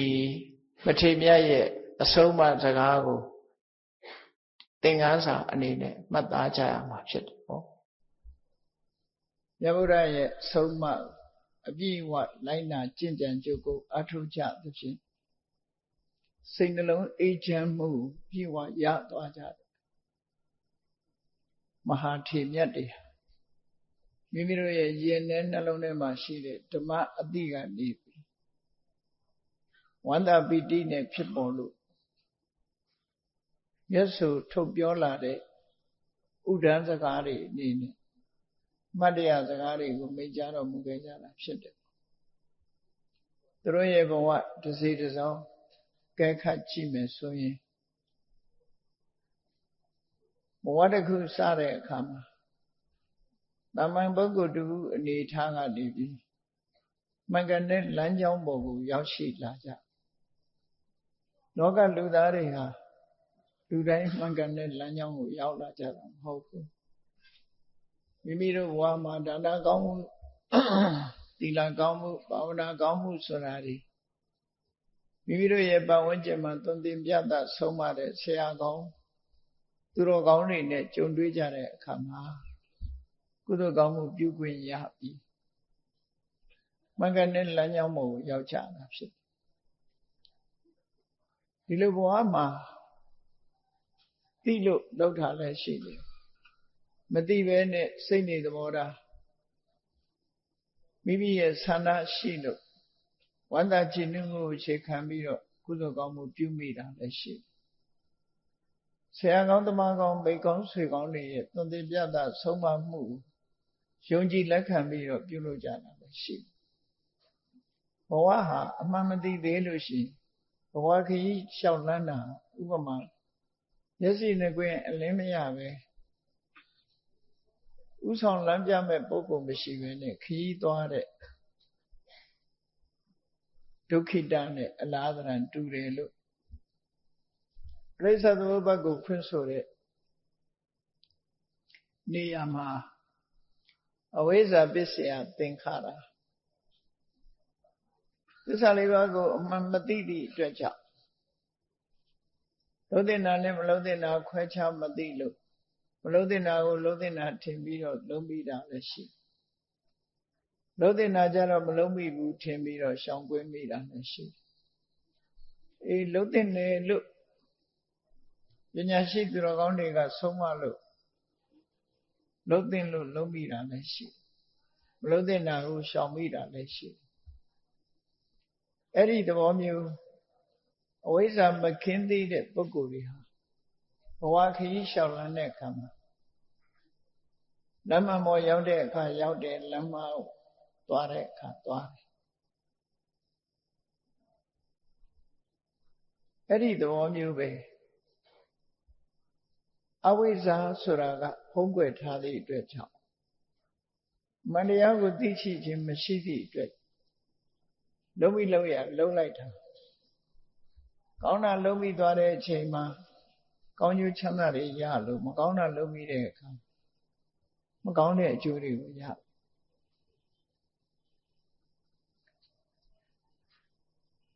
ယထာပိနရောသစ္ဆန္တောယထာပိသစ္ဆန္တောနရောအပ္ပရိနာကောခေါင်းဆောင်လမ်းပြမရှိတဲ့ပုဂ္ဂိုလ်တယောက်ဟာခရီးသွားလို့ရှိရင်ဧကရာယာတိမက္ခေနအပက္ခေနာပိဧကရာမင်္ဂနဲ့လမ်းကြောင်းနဲ့သွားမိတဲ့အခါရှိတယ်လို့လမ်းမှားပြီးသွားမိတဲ့အခါလည်းရှိတယ်လို့တော့ဘဝခရီးကိုရှောက်လန်းကြရတဲ့အခါအခုဘုရားဝတ္တဝိသူတော်စင်နေအနေနဲ့မြတ်ဗုဒ္ဓရဲ့အဆုံးအမထွန်းကားတဲ့ဒေသထွန်းကားတဲ့ဌာနမှာလူလာဖြစ်လို့မိကောင်းဖကောင်းတွေရှိတယ်ဆရာကောင်းသမားကောင်းတွေရှိတယ်မိမိရဲ့ပတ်ဝန်းကျင်ကကောင်းတဲ့စံနမူနာတွေပြသတဲ့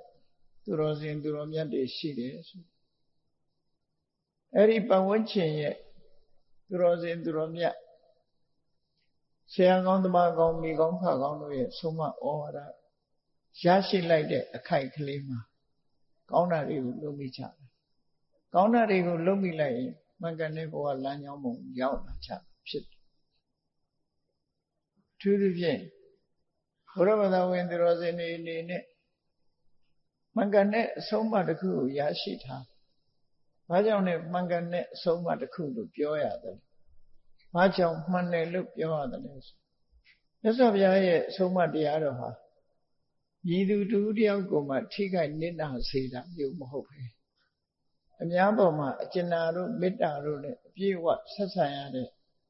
ကိုချင်းတရားကိုခြေခံဟောထားတာဖြစ်ပြီးဖြစ်တယ်။ဘုရားရဲ့အဆုံးအမဟာ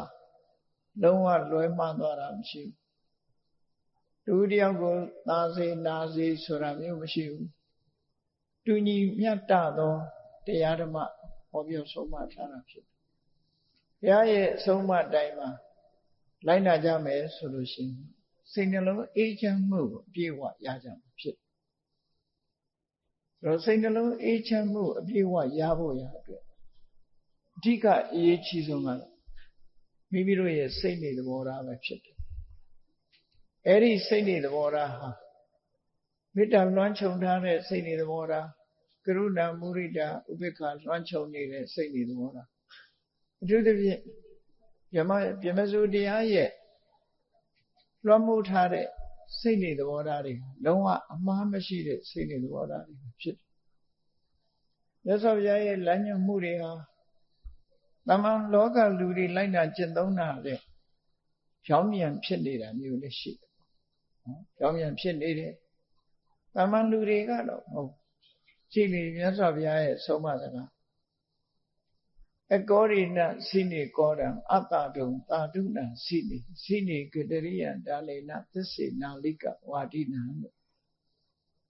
ဒါမြတ်စွာဘုရားရဲ့ဆုံးမအမြဲဒေါသကြီးမားတဲ့ပုဂ္ဂိုလ်တွေကြမ်းဖက်တဲ့ပုဂ္ဂိုလ်တွေအမြဲဒေါသမထားဘဲနဲ့မေတ္တာမပြတ်တိခဏ်ချင်းခွင့်လွှတ်ခြင်းနဲ့ပဲအနိုင်ယူရမယ်လို့ဒါမြတ်စွာဘုရားရဲ့အဆုံးအမမြတ်စွာဘုရားအဲ့ဒီလိုမြေဒေါသကြီးမားတဲ့ပုဂ္ဂိုလ်တိခဏ်ခွင့်လွှတ်ခြင်းနဲ့အနိုင်ယူလိုက်လို့ရှိရင်ပြဿနာအေးချမ်းသွားတာဟာသိချာတယ်ဟုတ်အေးချမ်းသွားတယ်သို့မဟုတ်လို့ရှိရင်ပြဿနာဆိုတာရှင်ကြီးကတစ်ချက်ခောက်ရင်နောက်ထပ်ရှင်ကနှစ်ချက်ခောက်မယ်ဆိုတာမျိုးတုံ့ပြန်လာတဲ့သာရမ္ဗလို့ခေါ်တဲ့ဒီလက်စားချေတဲ့အမှုမျိုးတွေဆိုတာလောကမှာရှိတယ်။မင်းကတစ်ခုလုပ်ရင်ငါနှစ်ခုလုပ်မယ်။မင်းကထုံးနဲ့ရိုက်ရင်ငါဒါနဲ့ခုံမယ်ဆိုတယ်။အဲ့လိုတုံ့ပြန်မှုမျိုးတွေနဲ့တန်တရားမှာဖြည့်ရှင်းလို့မရဘူး။အကောရိဏစိနေကောရံအတ္တာဒုံသာဓုဏစိနေမကောင်းတဲ့လူကိုလည်းမိမိကကောင်းတဲ့အနေထားတစ်ခုဖြင့်အောင်နိုင်ဖို့ကြိုးစားပါစိနေကတရိယံဒါနေနအလုံးကိုနှမျောတတ်တဲ့ပုဂ္ဂိုလ်ကိုလည်းပဲပေးကမ်းခြင်းဖြင့်အနိုင်ယူပါလို့သစ္စေနာလိကဝါရိနာလိညာပြောဆိုတတ်တဲ့ပုဂ္ဂိုလ်ကိုအမှန်ကန်ပြောဆိုခြင်းဖြင့်အနိုင်ယူပါလို့ဆိုတဲ့မြတ်စွာဘုရားရဲ့အဆုံးအမတရားတော်တွေဟာလောကလူတွေယုံကြည်ခြင်းနဲ့ဆန့်ကျင်ဘက်ဖြစ်တယ်။အဲ့ဒါမှဆန့်ကျင်လို့လူတွေဟာဒါကိုလုပ်ရင်အောင်မြင်မလားလို့တန်တရားတောင်ဖြစ်နေမဟုတ်ဘူးမြတ်စွာဘုရားရဲ့အဆုံးအမတိုင်းလိုက်နာမယ်ဆိုနှစ်ဦးနှစ်ဝအလွန်ကောင်းမြတ်တဲ့စိတ်နှလုံးအေးချမ်းမှုကိုရရှိမြန်တာသိချာပါပဲဖြစ်တယ်အဲ့ဒါလို့တုံ့ပြန်မှုမပြုဘဲနဲ့တိခဏ်ခွင့်လွှတ်ခြင်းမေတ္တာမပြတ်နေထိုင်ခြင်းအပြင်လှုပ်တဲ့လှုပ်ထိုက်တာကိုလှုပ်ကြမလှုပ်ဖဲနဲ့ငုံခံတာကိုဆိုလိုတာမဟုတ်ဘူးလှုပ်တဲ့လှုပ်ထိုက်တာတွေကိုလှုပ်တယ်ဆိုပါစို့တစ်ဖက်သားကဆွဆွဲလာတယ်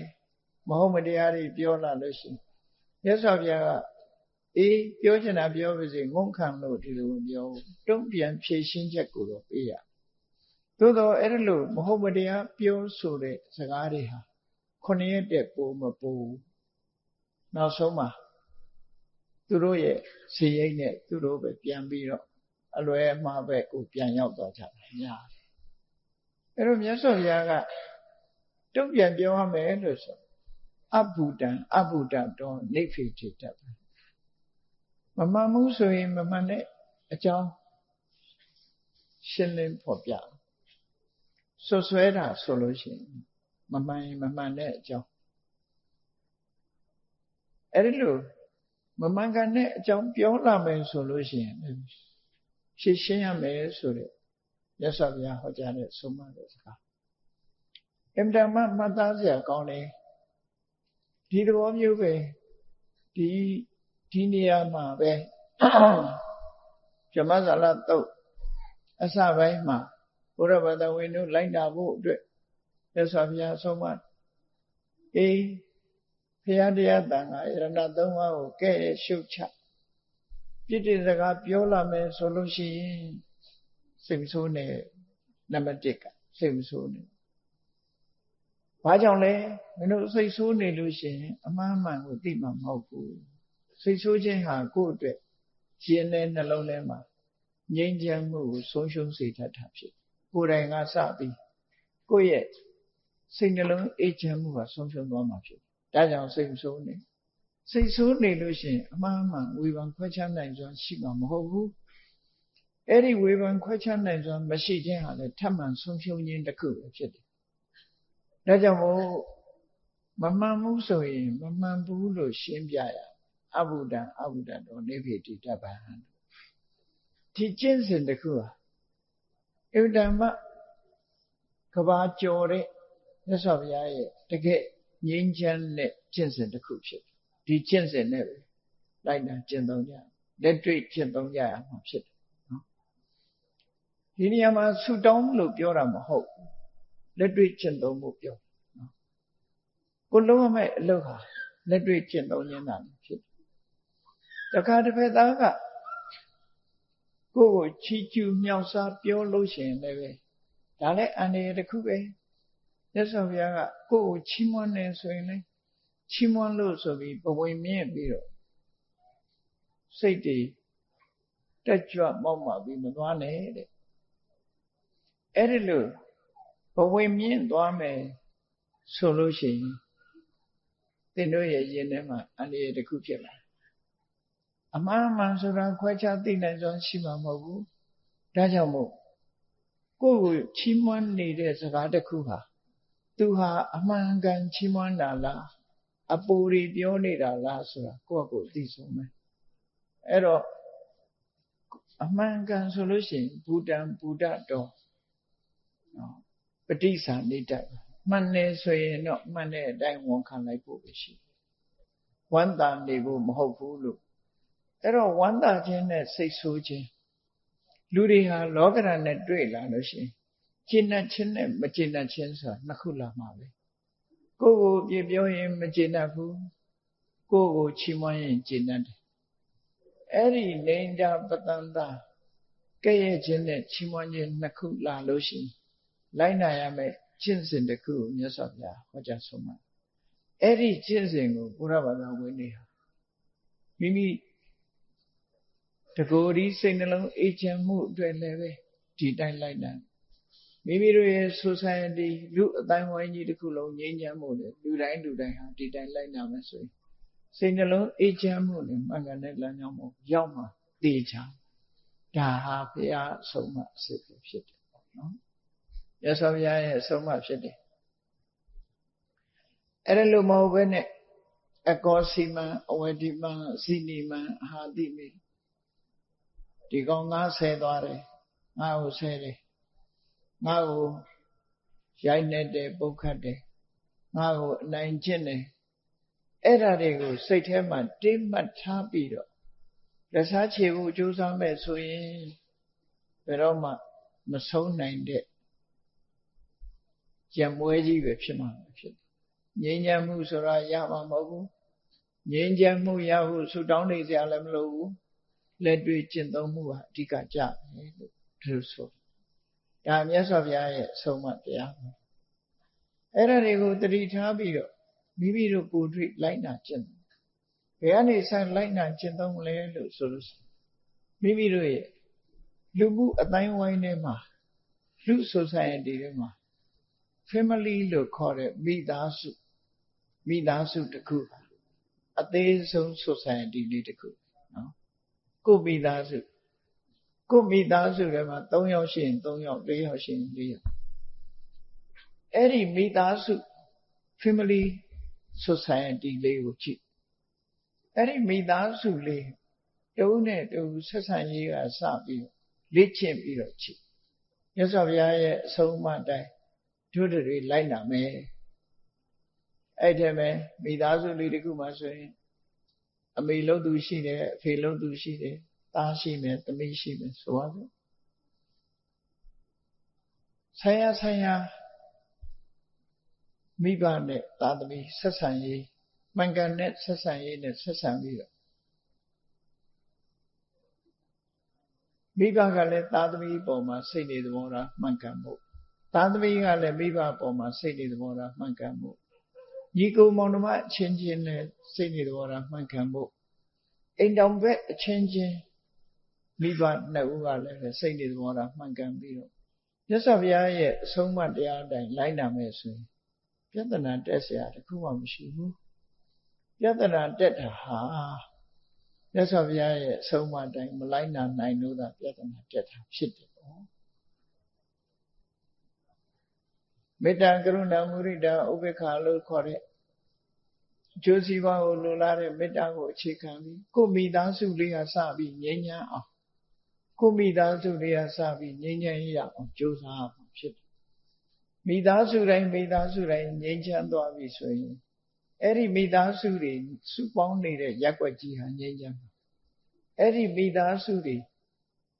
နေထိုင်တဲ့မြို့နယ်တစ်ခုဟာငြိမ်းချမ်းမှာမိသားစုတွေနေထိုင်တဲ့ရွာတစ်ရွာဟာငြိမ်းချမ်းမှာမိသားစုတွေနေထိုင်တဲ့ရပ်ကွက်ပေါင်းများစွာရှိတဲ့မြို့ကြီးဟာလည်းငြိမ်းချမ်းတိုင်းဒေသကြီးတို့ပြည်နယ်တို့ဆိုတာလည်းငြိမ်းချမ်းသွားနောက်ဆုံးမှာအဲ့ဒီလိုငြိမ်းချမ်းသာရတဲ့လူအဖွဲ့အစည်းတွေနဲ့တည်ထောင်ထားတဲ့နိုင်ငံကြီးတစ်နိုင်ငံလုံးကလည်းငြိမ်းချမ်းပါအဲ့တော့မငြိမ်းချမ်းတဲ့လူတွေမငြိမ်းချမ်းတဲ့စိတ်ဓာတ်တွေနဲ့တိုင်းပြည်ကိုနေထိုင်ကြမယ်ဆိုရင်ငြိမ်းချမ်းရေးဆိုတာမျှော်လင့်စရာမရှိဘူးမျှော်လင့်လို့မရနိုင်ဘူးဒါကိုလည်းတတိထားကြရမှာဖြစ်တယ်အဲ့ဒီလိုဘဝခရီးကိုရှောင်လန်းတဲ့အခါမြတ်ဗုဒ္ဓရဲ့အဆုံးအမတိုင်းအမှန်ကန်ကိုသိရှိနားလည်ပြီးတော့လုံးသိနာနဲ့မလုံးသိနာခွဲခြားသိပြီးမလုံးသိနာကိုရှောင်ရှားလို့လုံးသိနာကိုလုံးကြမြတ်ဗုဒ္ဓရဲ့အဆုံးအမတရားတော်တွေဟာလုံးသိနာနဲ့မလုံးသိနာခွဲခြားဟောတာဖြစ်လို့လူတယောက်ကကိုယ်ကိုရှုံချလာတဲ့အနိုင်ကျင့်လာတယ်ဘယ်လိုစိတ်ထားရမလဲလူတယောက်ကကိုယ်ကိုမြောက်ပင့်ပြောဆိုလာတယ်ဘယ်လိုစိတ်ထားရမလဲလောကရန်မုန်တိုင်းနေနဲ့တွေ့လာလို့ရှိရင်စိတ်ဓာတ်ကိုဘယ်လိုကြံ့ခိုင်အောင်ထားရမလဲဆိုတဲ့တူးထီးကစပြီးတော့လေ့ကျင့်သွားမယ်ဆိုလို့ရှိရင်တော့မငြိမ်းချမ်းတဲ့နေရာမငြိမ်းချမ်းတဲ့မိသားစုမငြိမ်းချမ်းတဲ့ဒေသဆိုတာရှိမှာမဟုတ်ပါဘူးအားလုံးဟာငြိမ်းချမ်းသာယာတော့မှာဖြစ်ပါအဲ့တော့လိုက်နာจิตသုံးမှုကပို့ပြီးတော့အဓိကကြ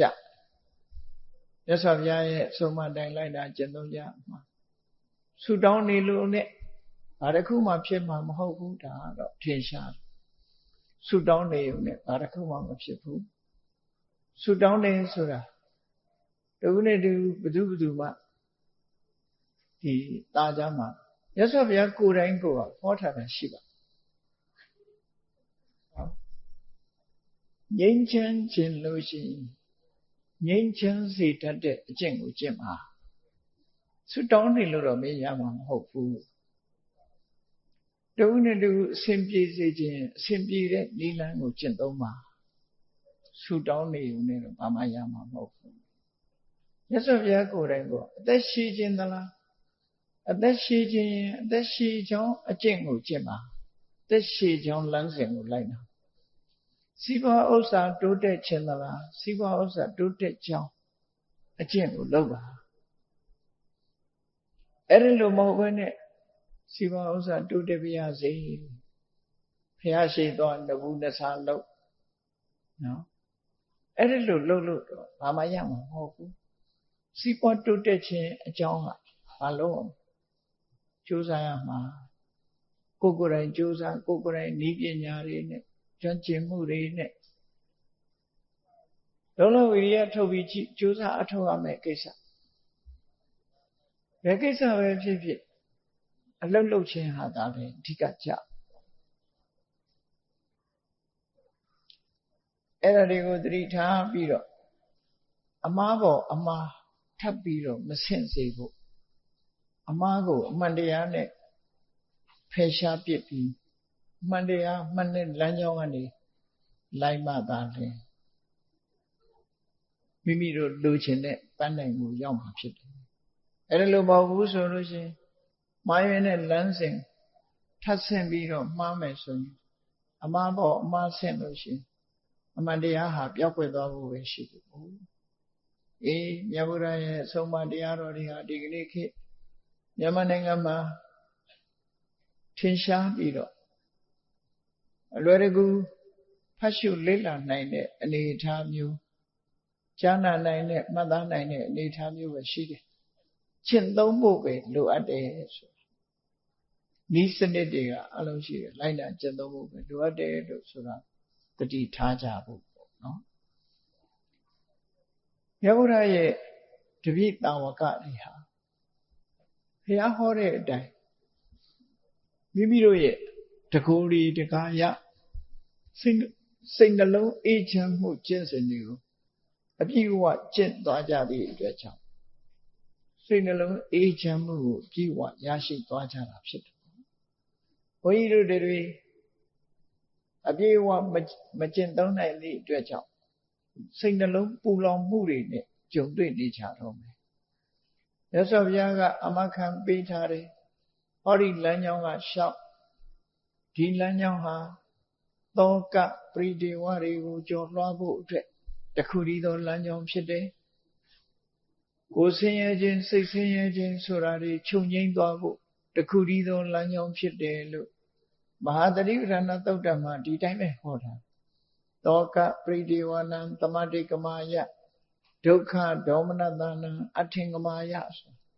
လူတွေရဲ့ယင်ထဲမှာပူလောင်နေတဲ့အရာ၄မျိုးအဲ့ဒီပူလောင်နေတဲ့အရာ၄မျိုးကိုညှိမ့်တတ်နိုင်မှရှင်တွင်အေးချမ်းမှုဆိုတဲ့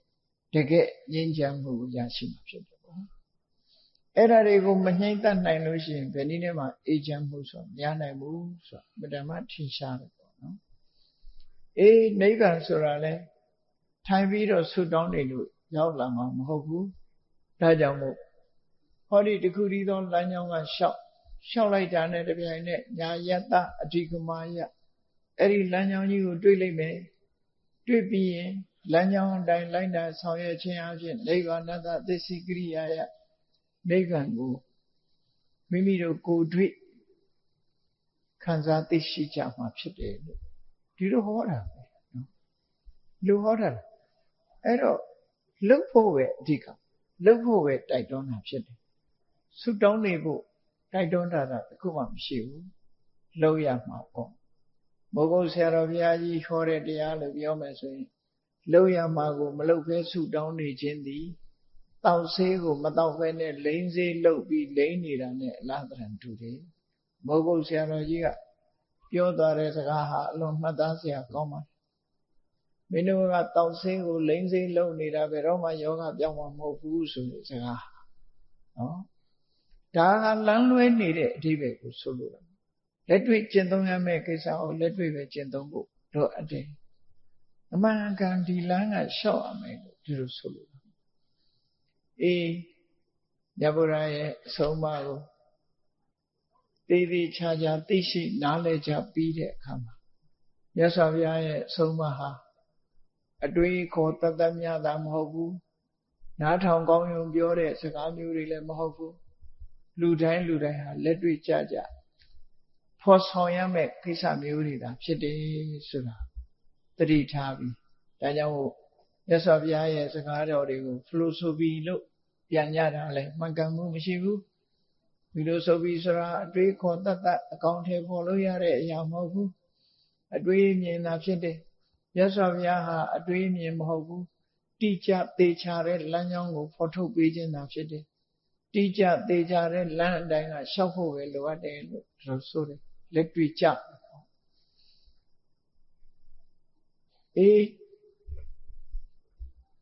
အမှတ်တရစကားကိုပြောဆိုသွားကြတဲ့မထေမြတ်တွေထဲမှာဒီကနေ့68ပါးမြောက်ဧကုဒ္ဒနိယမထေမြတ်ရဲ့အမှတ်တရစကားကိုမှတ်သားနိုင်ယူကြမယ်အဲ့တော့သူဟာ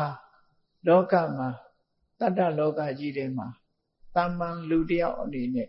လူဘဝကိုရောက်ရှိလာခဲ့တာဖြစ်တယ်သို့တော့သူဟာသူတော်ကောင်းတွေရဲ့အဆုံးအမနဲ့ကောင်းတဲ့အလုပ်တွေကိုလုပ်လာတဲ့ပုဂ္ဂိုလ်ဘုန်းကြီးတို့တွေလည်းအခုချိန်မှာကောင်းတဲ့အလုပ်ကိုလုပ်တဲ့အဆင့်မျိုးကိုရရှိနေကြတာဖြစ်လို့ဘဝချင်းနိုင်စာပြီးတော့ဘဝသင်္ကန်းစာကိုရအောင်ယူချဖို့လိုအပ်တယ်ပေါ့ရှေးဘုရားတွေလက်ထက်မှာကုသိုလ်ကောင်းမှုတွေကိုသူလုပ်ခဲ့တယ်အဲ့ဒါလို့ကုသိုလ်ကောင်းမှုတွေလုပ်ခဲ့တဲ့ပုဂ္ဂိုလ်တယောက်အဋ္ဌဓတ္တိဆိုတဲ့မြတ်စွာဘုရားဒီပွင့်တော်မူတဲ့အခါမှာအဲ့ဒီဘုရားလက်ထက်မှာသူဟာဘီလူစစ်သူကြီးအနေနဲ့လာပြီးတော့ဖြစ်တယ်ဘလူစစ်သူကြီးအနေနဲ့လာဖြစ်တယ်သူဘလူစစ်သူကြီးအနေနဲ့ဖြစ်လာပြီးတော့တိထက်တဲ့အရွယ်မြတ်စွာဘုရားရဲ့တန်ဖိုးမြတ်စွာဘုရားဘုရားရှင်ရဲ့အစွမ်းအာနုဘော်တွေကိုသိရှိနားလည်တဲ့အချိန်မှာကြအဋ္ဌဓတ္တိမြတ်စွာဘုရားပြိဋိဘံဆံသွားပြိဋိဘံဆံသွားတော့အဲ့ဒီယက္ခသေနပတိဘလူစစ်သူကြီးဟာစိတ်ထဲမှာရှူကျုံးမရဖြစ်တယ်ငါတော့တန်ဆိုးတာပဲမြတ်စွာဘုရားကိုစိတ်ကကိုးကွယ်ပြီးတရားဓမ္မတွေကိုမနာလိုက်ရတာနော်မြတ်စွာဘုရားရှိစဉ်ကဘုရားအဆုံးအမတွေကိုမသိလိုက်ရတာငါအတွက်ကံဆိုးလေခြင်းလို့ဝမ်းနဲ့ခြေကွဲမှုတွေ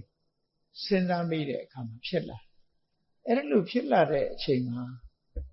အဋ္ဌဓတ္တိမြတ်စွာဘုရားရဲ့တပည့်တာဝကတစ်ပါးဖြစ်တဲ့ရှင်သာဂရဆိုတဲ့မထေမြတ်ကအဲ့ဒီဘဒုစစ်ဘုကြီးကိုသူကနှစ်သိမ့်စကားပြောကြားတယ်မြတ်စွာဘုရားရဲ့တတ္တထိရှားမြတ်စွာဘုရားကိုမဖူးတွေ့လိုက်ရတော့လည်းပဲနော်မြတ်စွာဘုရားရဲ့တရိရဓာတုခန္ဓာကိုယ်ကကျွမ်းကျင်ရတဲ့ဓာတ်တော်တွေမွေတော်တွေဌာပနာပြီးထားတဲ့ထူပဆိုတဲ့ဒီစေတီကိုအဲ့တော့ထူပဆိုတာရဲ့စေတိယဆိုတာရဲ့ဒီတစ်ခုကိုမှတ်သားဖို့လိုတယ်ထူပဆိုတဲ့စကားကိုလေတက္ကရာဘာသာနဲ့စတုပလို့ရေးတယ်အဲ့တော့ထူပဆိုတာဟာအယိုးဓာတ်တွေကိုမြတ်စွာဘုရားဆိုရင်ဓာတ်တော်တွေကိုထိသွင်းဌာပနာပြီးတော့ဒီပုဂ္ဂိုလ်သူမြတ်ကိုပုဂ္ဂိုလ်သူမြတ်ရဲ့ကျွမ်းကျင်ရတဲ့သာရိရိကအမွေဓာတ်တွေကိုထက်သွင်းပြီးတော့တည်တဲ့စေတီမျိုးကိုထူပလို့ခေါ်တယ်ပုံတရံနဲ့မဆိုင်ဘူးပေါ့သို့သောလောကလူတွေကထူပဆိုတာလုံးလုံးကြီးတည်မှထူပလို့ထင်ကြတကယ်တော့အဲ့ဒီခါမဟုတ်ပုံစံနဲ့ခေါ်တာမဟုတ်မြတ်စွာဘုရားရဲ့ဓာတ်တော်မူတော်တွေထိသွင်းပြီးဌာပနာပြီးတည်ရင်ထူပလူတွေပူဇော်သည့်အတွက်ကြောင့်စေတိယထူပလို့လည်းခေါ်နိုင်တယ်စေတိယလို့လည်းခေါ်နိုင်တယ်ပေါ့ဒီလိုဆိုလို့သို့တော့ဓာတ်တော်မူတော်တွေမထည့်ဘဲနဲ့လူတွေကကိုးကွယ်ကြတာတွေလည်းရှိတယ်သစ်ပင်ကိုးကွယ်တာရှိတယ်တောတောင်တွေကိုးကွယ်တာရှိတယ်နတ်တွေကိုကိုးကွယ်တဲ့နေရာတွေရှိတယ်အဲ့ဒါကိုတော့စေတိယလို့သာခေါ်တယ်ထူပလို့မခေါ်ဘူးဒီလိုကွဲပြားခြားနားမှုရှိသို့တော့ပညခေတ်မှာစာတတ်အကျော်ဖြစ်တဲ့စတုရိင္ကပလအမတ်ကြီးကတော့အဘိဓမ္မာအဘိဓမ္တီဃာကျမ်းကိုရေးသားဖွင့်ဆိုခဲ့အဘိဓမ္မာပฏิပိကတီဃာကျမ်းကြီးကိုသူကပါဠိလိုဖွင့်ဆိုခဲ့တာရှိတယ်အဲ့ဒီကျမ်းကြီးထဲမှာတော့ထူပတဲ့စေတရားကိုမဟုတ်ဥပါတယ်မပါဘူးဆိုတာနဲ့ခွဲခြားပြီးတော့ပြောတာဒါကအဓိကအချက်တော့မဟုတ်ဘူး မဟုတ်ပါသည်ဖြစ်စေမပါသည်ဖြစ်စေထူပစေတ္တိယကွဲပြားခြားနာမှုဟာအခုတိုင်းမှတ်သားတာကပို့ပြီးတော့သဘာဝကျဓာတ်တော်မူတော်တွေထဲသွင်းဌာပနာပြီးတော့ကိုယ်ဝယ်တဲ့ဟာကထူပသို့မဟုတ်စေတ္တိယနှစ်ခုလုံးခေါ်နိုင်ဓာတ်တော်မူတော်မပါဘဲနဲ့တည်ထားတာကြတော့စေတ္တိယလို့ပဲခေါ်ထူပလို့မခေါ်ရဘူးလို့ဒီလိုဆိုအခုလည်းပဲရှင်သာကရမထေရယက္ခသေနာမတိကြီးကိုစိတ်မပူနဲ့မြတ်စွာဘုရားမရှိတော့တဲ့ခါမှာလည်းပဲထူပပူဇာကုသိုလ်ကောင်းမှုလုပ်နိုင်ခွင့်ရှိတယ်ဒါကြောင့်မို့အဲ့ဒီကုသိုလ်လုပ်ပါလို့ဆိုတော့သူဟာတလေးတစားမြတ်စွာဘုရားကိုရည်စူးပြီးတော့တည်ထားတဲ့ထူပပူဇော်ရှိခိုးမြတ်နိုးစွာဒီဝန္တာကြည်နူးဝယ်ကုသိုလ်ကောင်းမှုကိုပြုလုပ်ခဲ့အဲ့ဒါဟာသူ့ဘဝလမ်းကြောင်းအတွက်အထောက်အကူအများကြီးရသွားတယ်အဲ့ဒီဘဝကနေသိဆုံးသွားပြီးတော့သူဟာလူပြည်ဖြစ်လိုက်နတ်ပြည်ဖြစ်လိုက်နဲ့နေရာကနေကသဗ္ဗမြတ်စွာဘုရားပွင့်လာတဲ့အခါမှာလူဖြစ်လာပြန်ကသဗ္ဗမြတ်စွာဘုရားမှာလက်ထက်မှာသူကလူဖြစ်လို့မြတ်စွာဘုရားထံချင်းကပ်တဲ့အခါမှာဒီမြတ်စွာဘုရားတရားဟောနေတာကိုသူနားလဲရတယ်။ဘာတရားဟောတော့ဆိုမြတ်စွာဘုရားကသဗ္ဗမြတ်စွာဘုရားဟောတဲ့တရားကအဓိစေတသောအပမေသတောမုနိနောမောနပထေတုသိက္ခတောသောကာနဘဝန္တိတာဒိနောဥပတန္တတတတိမတောဥပတန္တတသဒ္ဓတတိမတောဆိုဒီတရားကိုဟောနေတာဖြစ်တယ်အဲ့ဒါဒီတရားကိုနားလဲရတာသူပထမဆုံးနားလဲရတဲ့အချိန်အဲ့တော့ဆိုလိုတဲ့အဓိပ္ပာယ်ကတော့ဒီအပမေသတောမမေ့မလျော့တကယ်ကိုတတိရှိရှိနဲ့မောနပထေတုသိက္ခတော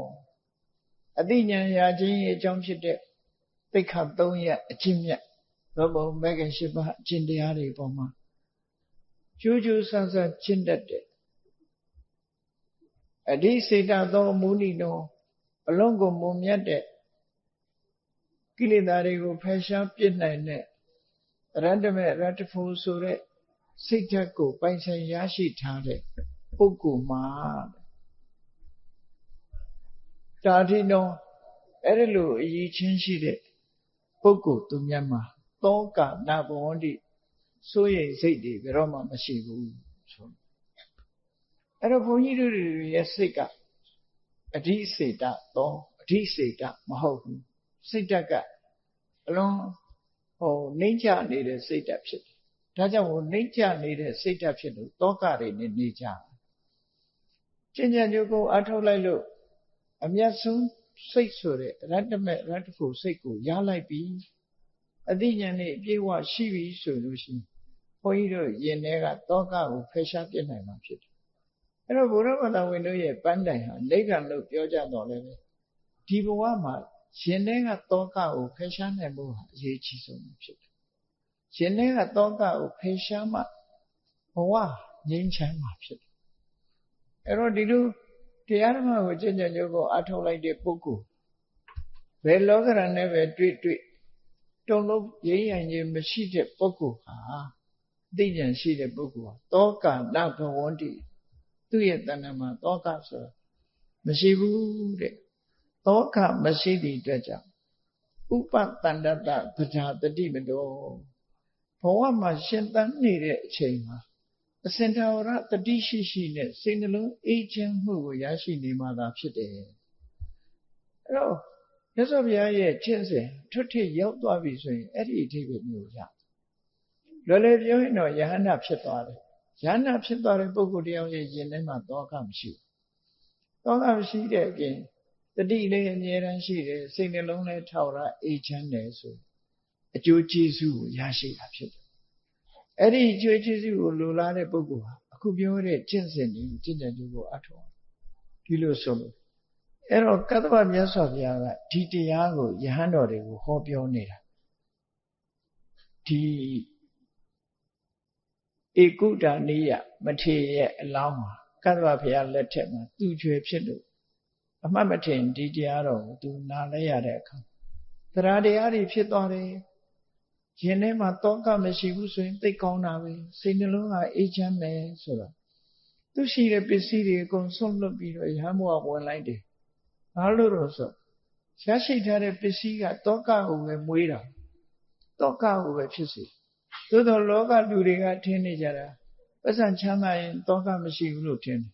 ပတ်စံချမ်းသာလေးလေးတောကကြီးမားလေးလေးဖြစ်တယ်နော်တော့ရှိခြင်းရဲ့ဒုက္ခအများကြီးပဲ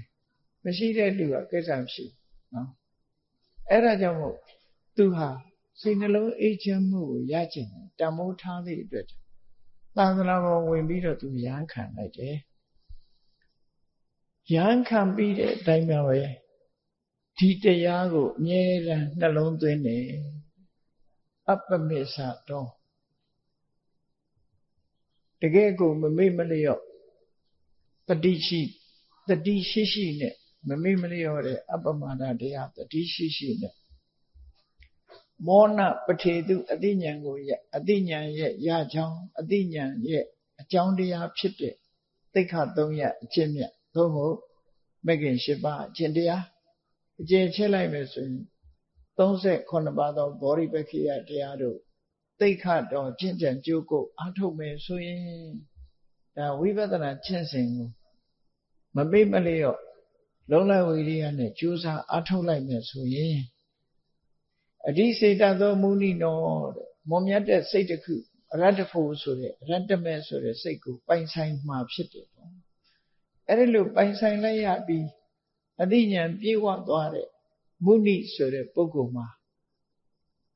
ဒါဒီနောလောကရန်နေနဲ့တွေ့တဲ့အခါမှာအပြောင်းလဲမဖြစ်ဘူးကောင်းတဲ့လောကရန်ဖြစ်လို့လည်းမပြုံးဘူးမကောင်းတဲ့လောကရန်ဖြစ်လို့လည်းမမဲ့ဘူးပြုံးခြင်းမဲ့ခြင်းပြောင်းလဲမှုတစုံတရာမရှိတည်ငြိမ်တိမှတ်တဲ့စိတ်နေသဘောထားရှိတဲ့ပုဂ္ဂိုလ်ရဲ့ရင်ထဲမှာတောကနာဘောဓိတောကတွေမဖြစ်ဘူးလို့ဒီအကျင့်တရားကိုကျင့်ကြံကြိုးကိုအထုတ်တယ်ဒါလေးကိုလာပြီးတော့သူဟာကတ္တဗမြတ်စွာဘုရားလက်ထက်မှာတရားဓမ္မကိုကြိုးစားအထုတ်တယ်သို့သောအသိဉာဏ်ကမရင့်ကျက်သေးသည့်အတွက်ကြောင့်ကတ္တဗမြတ်စွာဘုရားရဲ့လက်ထက်မှာသူဟာတရားဓုတရားမြတ်မရခဲ့ပဲနဲ့ဘဝတစ်ခုကိုဆုံးသက်သွားတယ်ဒီကျင့်စဉ်ဒီဂါထာလေးဒီအဆုံးအမတရားအတိုင်းကျင့်ကြံကြိုးကိုအထုတ်တာအဲ့ဒီလိုကတ္တဗမြတ်စွာဘုရားလက်ထက်မှာတရားဓုမရတော့လေဂေါရဝမြတ်စွာဘုရားပွင့်လာတဲ့အခါမှာဒီတာဝတိမြို့မှာတထေသာလာဖြစ်ပြန်လူဘဝလာဆုံရပြန်တထေသာလာဖြစ်တော့မြတ်စွာဘုရားသခင်ကိုရောမြတ်ကအနာရဝိန်တထေးကြီးရဲ့ဇေရဝံကျောင်းလက်ခံဖို့ရာဟိုရစကြိုကနေပြီးတော့ဇေရဝံကျောင်းဘက်ကိုတာဝတိမြတ်မြို့ဘက်ကိုကြွလာပြီးတော့ဇေရဝံကျောင်းကိုလက်ခံတဲ့ရေစက်ချလှူလက်ခံတဲ့ပွဲဟာအလွန်ကြီးမားတယ်အလုံးကြားမှုကြတဲ့အတိုင်းပဲမြေရဲ့တန်ဖိုးက18ကလေးကျောင်းနေဆောက်လုပ်တာရဲ့တန်ဖိုးက18ကလေးမြေဈေးအလွန်ကြီးတယ်ပေါ့အဲ့ဒီမှာနော်ရွှေတင်းကားတွေခင်းပြီးတော့ဝယ်ရတာဆို18ကလေးကုန်တယ်ကျောင်းဆောက်တဲ့အဆောက်အဦတွေကလည်း18ကလေးကုန်တခါအဲ့ဒီလိုဆောက်လုပ်ထားတဲ့ဇေယျကျောင်းကြီးကိုကျောင်းလွတ်ပူဇော်ပွဲဆိုပြီးတော့ရေစက်ချပွဲကျင်းပတာလည်း18ကလေးကုန်အဲ့ဒါတော့ကြီးမားတဲ့အလွန်များပြားတဲ့ပစ္စည်းဥစ္စာတွေကိုနှမျိုးမဖက်ရဲရောစွန့်လှူတဲ့ဇေယျကျောင်းရေစက်ချပွဲကြီးမှာမြတ်စွာဘုရားဟောကြားတဲ့တရားကိုနာရတော့သူဟာသရတရားတွေဖြစ်တယ်သရတရားတွေဖြစ်ပြီးတော့နောက်ဆုံးမှာဘလောက်ထီအောင်သရဖြစ်သွားတော့ဆိုသူ့ဘဝရဲ့ရရှိထားတဲ့စိစိမ်ဥစ္စာတွေကိုစွန့်လွတ်မိသားစုဘဝကိုစွန့်လွတ်ပြီးတော့ယဟန်ဝတ်တယ်အဲ့ဒီပွဲမှာယဟန်ဝတ်သွားတဲ့ပုဂ္ဂိုလ်တွေကထင်ရှားတဲ့ပုဂ္ဂိုလ်တွေသူရှိတော့အနာရဝိန်တတိရဲ့ညီသူဗုဒ္ဓိဆိုတာလေအဲ့ဒီပွဲမှာပဲယဟန်ဝတ်သွားတယ် အဲ့ဒီပွဲမှာယဟန်ဝတ်သွားတဲ့ပုဂ္ဂိုလ်တွေတော်တော်များတယ်သူလည်းတာဝတိကတထေတူပဲဒီပွဲမှာမြတ်စွာဘုရားရဲ့အဆုံးအမတရားတော်တွေကိုနားရတော့သူလည်းယဟန်ဝတ်တယ်ယဟန်ဝတ်ပြီးတဲ့အခါမှာတော့အကြောင်းလေးတစ်ကြောင်းမှာဒီအဲ့ဒီနေရင်ကနေမြတ်စွာဘုရားထံတော်ကိုဘုရားကိုတရားဓမ္မမေးလျောက်ဖို့ဘုရားစီလာတယ်အဲ့ဒီလာတဲ့အခါမှာရှင်သာရိပုတ္တရာမထေရမြတ်ကသမပတ်ဝင်စားပြီးတော့ဒီအလုံးမမြတ်တဲ့စိတ်ဓာတ်နဲ့တရားဓမ္မနှလုံးသွင်းပြီးတော့နေတာကိုတွေ့ရတဲ့အခါရှင်သာရိပုတ္တရာတရားနှလုံးသွင်းနေတာကိုတွေ့ရလို့မြတ်စွာဘုရားသခင်ကိုရောမြတ်ကရှင်သာရိပုတ္တရာပေါ်မှာကြည်ပြီးရှင်းနာအားရပြီးတော့ဥဒ္ဒံကျူတာလေဒီဂါထာလေးပဲဖြစ်တယ်ပေါ့အဓိစေတသောအပမေသတောမုနိနောမောနပထေတုသိက္ခတောသောကာနဘဝန္တိတာရိနောဥပတန္တတသရတတိမတောဆိုကတ္တဗမြတ်စွာဘုရားဟောတဲ့ဒီဒေသနာကိုပဲရှင်သာရိပုတ္တရာတရားကျင့်နေတော့စိတ်နှလုံးအေးချမ်းငြိမ်းချမ်းနေတဲ့အနေထားတစ်ခုသောကကင်းပြီးတော့နေတဲ့ပြုံးရွှင်၍အေးချမ်းနေတဲ့နှလုံးသားပိုင်ရှင်ဖြစ်တဲ့ရှင်သာရိပုတ္တရာကိုကြည့်ပြီးမြတ်စွာဘုရားဥဒ္ဒံကျူတဲ့ဒီဂါထာလေးကိုသူဟာအမှတ်မထင်ကြားလိုက်ရပြန်တယ်ထပ်ပြီးတော့အဲ့လိုအမှတ်မထင်ကတ္တဗဘုရားလက်ထက်တုန်းကလည်းဒီဂါထာလေးကိုသူကြားရတယ်အခုတဖန်မြတ်စွာဘုရားသခင်ကိုရောမြတ်ကဒီဂါထာလေးကိုရွတ်ပြီးတော့ဥဒ္ဒံကျူတာကိုလည်းပဲထပ်မံပြီးတော့သူကြားလိုက်ရပြန်တယ်ကြားလိုက်ရတဲ့အခါမှာရှင်တဲ့နှလုံးထဲမှာသူဆွဲလန်းသွားဒီဂါထာလေးပုံမှာဆွဲလန်းသွားတော့ဒီဂါထာလေးမှာဖော်ပြထားတဲ့ကျင့်စဉ်အတိုင်းဖော်ပြထားတဲ့ကျင့်စဉ်ကကျဉ်းကျဉ်းလေးပဲဘာလို့ရမှာလဲလို့ဆိုရင်အပမေသတော်မမေ့မလျော့နေရမယ်မောနပထေတုသိက္ခတော်အတိညာဏ်ရခြင်းရဲ့အကြောင်းဖြစ်တဲ့အကျင့်တရားတွေကိုကျင့်ရမယ်ဒါသီလအကျင့်သမာဓိအကျင့်ပညာအကျင့်ဆိုတဲ့သိက္ခာ300အကျင့်မြတ်ကိုဆိုလို့တနည်းအားဖြင့်ပြောမယ်ဆိုရင်မဂ္ဂင်8ပါးအကျင့်တနည်းအားဖြင့်ပြောမယ်ဆိုရင်38ပါးသောဘောဓိပက္ခိယအကျင့်ဒီအကျင့်တွေကိုကျင့်မမိတ်မလျော့ဒီအကျင့်တွေကိုကျင့်လို့ရှိရင်ရရှိလာမှာတော့အဓိစေတအလွန်မွန်မြတ်တဲ့ရတ္တဖို့ထက်တန်းကြတဲ့ရတ္တမေရတ္တဖို့ဆိုတာရ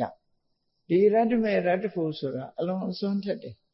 ရှင်ထဲမှာပူလောင်တတ်တဲ့ကိလေသာတွေအချင်းချာမရှိအောင်ဖယ်ရှားပြစ်နိုင်အဲ့ဒီဖယ်ရှားပြစ်နိုင်လို့အသိဉာဏ်အမြင့်ဆုံးရောက်သွားတဲ့ပုဂ္ဂိုလ်မုနိလို့ခေါ်တယ်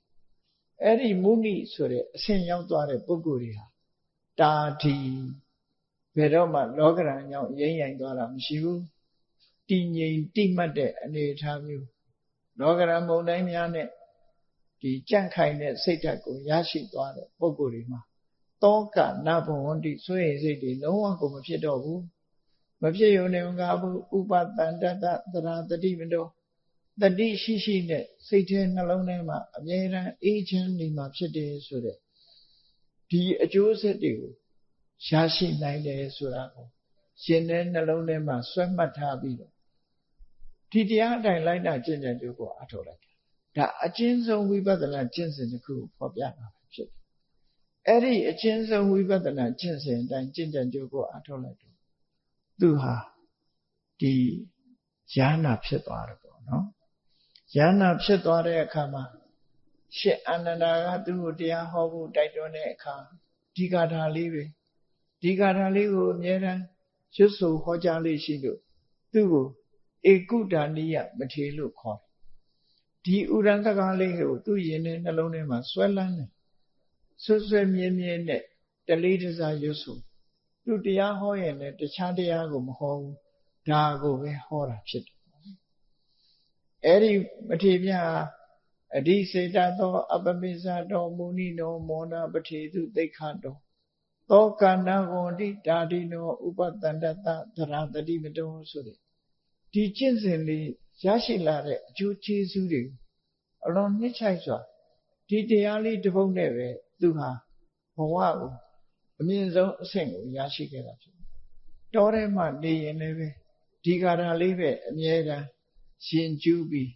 ဒီအတိုင်းပဲသတင်းသုံးနေထိုင်တာဖြစ်တယ်နော်။ဒါနဲ့ပတ်သက်ပြီးအဖြစ်ပြက်တစ်ခုကိုမှတ်သားထားတာဓမ္မပဒထက္ကထာမှာရှိတယ်ပေါ့။ဧကုဋ္ဌာနိယဥဒန်းကျူးတဲ့ကာထာလေးတစ်ပုဒ်နဲ့အမြဲတမ်းဥဒန်းကျူးတဲ့မထေရလို့သူဟာတောရကျောင်းမှာသတင်းသုံးတယ်သတင်းသုံးတဲ့အခါမှာနေတိုင်းတရားနာဖို့တောတဲကနတ်တွေတောဆောင်နတ်တွေအလုံးကိုဖိတ်ခေါ်ပြီးတော့ဒီကာထာလေးတစ်ပုဒ်ကိုအမြဲတမ်းရွတ်ဆိုပြီးတော့ဟောကြားတတော်လုံးဟိမ့်သွားအောင်သာဓုတန်ညံပြီးတတော်လုံးကနတ်တွေကတရားနာကြတယ်သာဓုခေါ်လိုက်ကြတာတတော်လုံးကိုဟိမ့်သွားတာပဲလို့ဆိုတရက်တော့အဲ့ဒီတောရကျောင်းဘက်ကိုတိပိဋကဒရ2ပါးတပါးလင်အချမ်းရံ900တမာအဖြစ်ပရိယတ္တိမှာထူးချွန်ကြတဲ့ပုဂ္ဂိုလ်2ပါးအချမ်းရံ900စီနဲ့ယဟန်1000ကြွလာတယ်ကြွလာတဲ့အခါကျတော့တိပိဋကဒရတွေကြွလာတော့သူကအရှင်ဘုရားတပည့်တော်တို့ဒီတောထဲမှာတရားနာတဲ့ပုဂ္ဂိုလ်တွေပေါ်ပါတယ်အရှင်ဘုရားတို့တရားဟောကြပါဟောရင်တရားနာကြမှာပါလို့ဆိုပြီးတော့နတ်တွေတရားနာဖို့တိုက်တွန်းပြီးတော့တိပိဋကဒရယဟန်တော်2ပါးကတရားနာတွေကဘယ်မှာလဲလို့ဆိုရင်ရှင်ဘုရားဒီတတော်လုံးမှာရှင်ဘုရားတို့တရားဟောရင်သာဓုတန်ဟာဟိမ့်ထွက်လာပါလိမ့်မယ်လို့ပြောအဲ့ဒါနဲ့တိပိဋကဒရမထေရ2ပါးတရားဟောကြတယ်သို့တော်လည်းတတော်လုံးဟာဘာသာမှမကြားပဲနဲ့တိတ်ဆိတ်တရားသာပြီးသွားရောသာဓုခေါ်မဲ့ပုဂ္ဂိုလ်မရှိဘူးဖြစ်အဲ့ဒီအခါမှာကိုရောပြောတော့တတော်လုံးဟိမ့်အောင်သာဓုခေါ်တယ်လို့ပြောတယ်ခုတော့သာဓုခေါ်မဲ့ပုဂ္ဂိုလ်တယောက်မှမရှိပါလားလို့ဆိုသူ့ကိုတိုက်တွန်းကြတယ်တပည့်တော်ဟောတိုင်းနော်ဒီတော်ကြီးဟာသာဓုတန်နေနဲ့ဟိမ့်သွားတယ်လို့ဆိုဒါဖြင့်ကိုရောဟောစမ်းပါလို့ဆိုတဲ့ဒီဂါထာလေးတစ်ပုဒ်ကိုအဓိစေတသောအပမိစ္ဆတောမုနိနောမောနာပထေတုသိက္ခတောသောကန္နဝန္တိတာတိနောဥပတန္တတသရတတိမတောလို့ဒီဂါထာလေးလည်းရွတ်လိုက်ရောတတော်လုံးဟာသာဓုတန်နဲ့ဟိုင်းသွားတယ်ဆိုတော့တိပိဋကကိုရော2ပါးကသူတို့ဟောတော့ကတော့တရားနာမဲ့ပုဂ္ဂိုလ်မရှိဘူးဒီကိုရောဟောလိုက်မှဒီတောဆောင်နတ်တွေဟာသာဓုခေါ်ကြတော့ဒီတောဆောင်နတ်တွေဘိုက်လိုက်တယ်လို့ဆိုပြီးတော့ပြောကြတယ်မြတ်စွာဘုရားကအဲ့ဒါနဲ့ပတ်သက်ပြီးတော့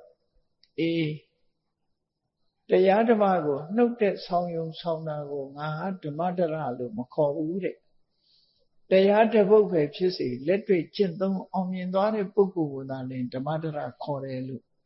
လက်တွေ့ကျင့်သုံးမှုကိုမြတ်စွာဘုရားဦးစားပေးပြီးတော့နတ္တဝတ္တဓမ္မဒရောယာဝတ္တဘဟုဖာတိအများကြီးဟောယုံပြောယုံနဲ့ဓမ္မဒရမဖြစ်ဘူးတဲ့နော်ကိုယ်တိုင်လိုက်နာကျင့်သုံးပြီးတော့တရားတစ်ပုဒ်ပဲဖြစ်စေလက်တွေ့ကျင့်သုံးလှုပ်ဆောင်တဲ့ပုဂ္ဂိုလ်ကိုယ်တိုင်တရားကိုသိသွားတဲ့ပုဂ္ဂိုလ်မှတကယ်ဓမ္မဒရအစစ်ဒါလည်းပဲသတိထားစရာအလွန်ကောင်းတယ်ပေါ့နော်မြတ်စွာဘုရားဟာအပြောသမားမဟုတ်ဘူးအလုပ်သမားသာဖြစ်တယ်လက်တွေ့လှုပ်တာကိုသဘောကျဒါကြောင့်လို့ဘုရားဘာသာဝင်သူတော်စင်တွေဟာဆူတောင်းခြင်းအပြောတွေလျှော့ပြီးတဲ့အခါကျတော့ဘာလို့လက်တွေ့ကျင့်သုံးရမှာဖြစ်တယ်လက်တွေ့ကျင့်သုံးမှုကိုများများလုပ်ရမှာဖြစ်တယ်မြတ်စွာဘုရားရဲ့အဆုံးအမတိုင်းဒုတွေလိုက်နာကြရလားဆိုတာကိုကိုယ်စစ်ဆေးပြီးအတိုင်းတာဘလောက်ထီအောင်တို့ဟာဘုရားအဆုံးအမတိုင်းနေတယ်လေအတိုင်းတာဘလောက်ထီအောင်တို့တွေလိုက်နာကျင့်သုံးရတယ်လဲဆိုတဲ့ဟာနဲ့ပဲဒီစံချိန်စံညွှန်းနဲ့ပဲဒီနိုင်ချိန်ပြီးတော့ကိုယ့်ရဲ့ဘဝကိုတိုင်းတာကျင့်သုံးကြရမှာဖြစ်တယ်အခုဒီမထေရမြတ်ဟာတရားများမသိဘူးဒီခါထာလေးတစ်ပုဒ်သိပြီးတော့လိုက်နာကျင့်သုံးလိုက်တာသူဟာအပမရတရားလက်ကင်ထားပြီးမောနပဋ္ဌလို့ဆိုတဲ့မဂ္ဂင်၈ပါးကျင့်တရားကိုကျင့်ကြံကြိုးကိုအားထုတ်လိုက်တဲ့အခါမှာ အဓိစေတလို့ဆိုတဲ့အထွတ်အမြတ်ဖြစ်တဲ့အရဟတမေအရဟတဖို့စိတ်ကိုပိုင်ဆိုင်သွားတယ်မုနိလို့ဆိုတဲ့အလွန်မြတ်တဲ့ပညာရက်ကိုရရှိသွားပြီးလောကရန်မုန်တိုင်းများကြောင့်သူ့ရဲ့စိတ်ဟာကြံ့ခိုင်ပြီးတော့သွားတယ်ကြံ့ခိုင်သွားသည့်အတွက်ကြောင့်သူ့ရင်ထဲနှလုံးထဲမှာတောကဆိုတာလုံးဝမရှိဘူးစိတ်နှလုံးဟာတတိရှိရှိနဲ့အလွန်အေးချမ်းမှုကိုရရှိခံစားထားသူဖြစ်တယ်ဆိုအဲ့တော့မြတ်စွာဘုရားဟောထားတဲ့အတိုင်းပြည့်ပြည့်ဝဝလေးလံထားသည့်အတွက်ကြောင့်ဒီအကျိုးကျေးဇူးတွေကိုသူကိုယ်တိုင်ခံစားရတာဖြစ်တယ်အဲ့ဒီခံစားရတဲ့ပုဂ္ဂိုလ်ကမှမြတ်စွာဘုရားဓမ္မဒရာတကယ်အစ်စ်တရားကိုလည်းသိတယ်တရားအတိုင်းလည်းကျင့်တယ်ဆိုတဲ့နော်အပြောနဲ့အလုပ်နဲ့အပြောနှစ်ထွေညီညာသွားမှဟန်ချက်ညီမှအကျိုးဆိုတာဖြစ်လာမှာဖြစ်တယ်ပြောတော့ပြောတယ်မလုပ်ဘူးလုပ်တော့လုပ်နေတယ်မပြောဘူးဒီလိုလည်းမဖြစ်စေတာပြောတဲ့အတိုင်းလုပ်တဲ့အတိုင်းပြောတယ်ဆိုတဲ့ဟန်ချက်ညီပြီဆိုတော့မှဒီအကျိုးကျေးဇူးတွေဟာရလာမှာဖြစ်တယ်လို့ဓမ္မပဒမှာမြတ်စွာဘုရားဟောကြားဆုံးမတာဖြစ်တယ်ဒါကြောင့်မို့ဒီမထေရမြတ်ရဲ့ဒီဥဒန်းကျူတဲ့ဒီဂါထာလေးဟာမမေ့မလျော့နဲ့ဘဝအခြေအနေတစ်ခုကိုအမှန်သိပြီးတော့မိမိတို့ရရှိထားတဲ့အနေထားတစ်ခုပေါ်မှာရစ်မှုမနေပဲနဲ့အသိဉာဏ်ရရှိဖို့ရအတွက်ကျင့်ကြံကြိုးကိုအထောက်တဲ့အလုပ်တွေကိုလက်တွေ့ကြကျကျင့်သုံးအထောက်မှစိတ်နှလုံးအေးချမ်းမှုဆိုတာရရှိမှာဖြစ်တယ်။ရင်ထဲကပူဆာတဲ့တောကကိုလည်းဖယ်ရှားပြနိုင်မှာဖြစ်တယ်လို့ဒီလိုမြတ်ဗုဒ္ဓရဲ့အဆုံးအမတို့တွေจิตသုံးကြမယ်ဆိုရင်ဒီအကျိုးကျေးဇူးတွေကိုရကြမှာဖြစ်တယ်တရားချက်ခင်သူတော်စင်ပြိဿပေါင်းတို့ဧကုဒလိယမထေရရဲ့အမှတ်တရစကားကိုနာယူမှတ်သားပြီးကြတဲ့အခါတို့တွေဟာလည်းပဲဘဝမှာတာမန်လူသားတယောက်အနေကနေပြီးတော့မှန်ကန်တဲ့လမ်းကြောင်းပေါ်ရောက်လာလို့ရှိရင်ထူးခြားတဲ့လူသားတယောက်ဖြစ်ပြီးအသိဉာဏ်ရှိတဲ့ပုဂ္ဂိုလ်တယောက်ဖြစ်တို့တွေရောက်ရှိကြမယ်ဆိုရင်အခုလိုထူးခြားတဲ့အရည်ချင်းတွေတောကကင်းတဲ့အနေအထားမျိုးတွေစိတ်နှလုံးအေးချမ်းမှုလို့ဆိုတဲ့တကယ်ကိုမြင့်မြတ်တဲ့အနေအထားမျိုးတွေတို့တွေကိုယ်တိုင်ပိုင်ဆိုင်ရရှိကြမှာဖြစ်တယ်လို့ဆိုတာကိုယုံကြည်ကြပြီးမြတ်ဗုဒ္ဓရဲ့ဆုံးမတိုင်းလက်တွေ့ကြကြလိုက်နာကျင့်သုံးနိုင်ကြပါစေကုန်သတည်း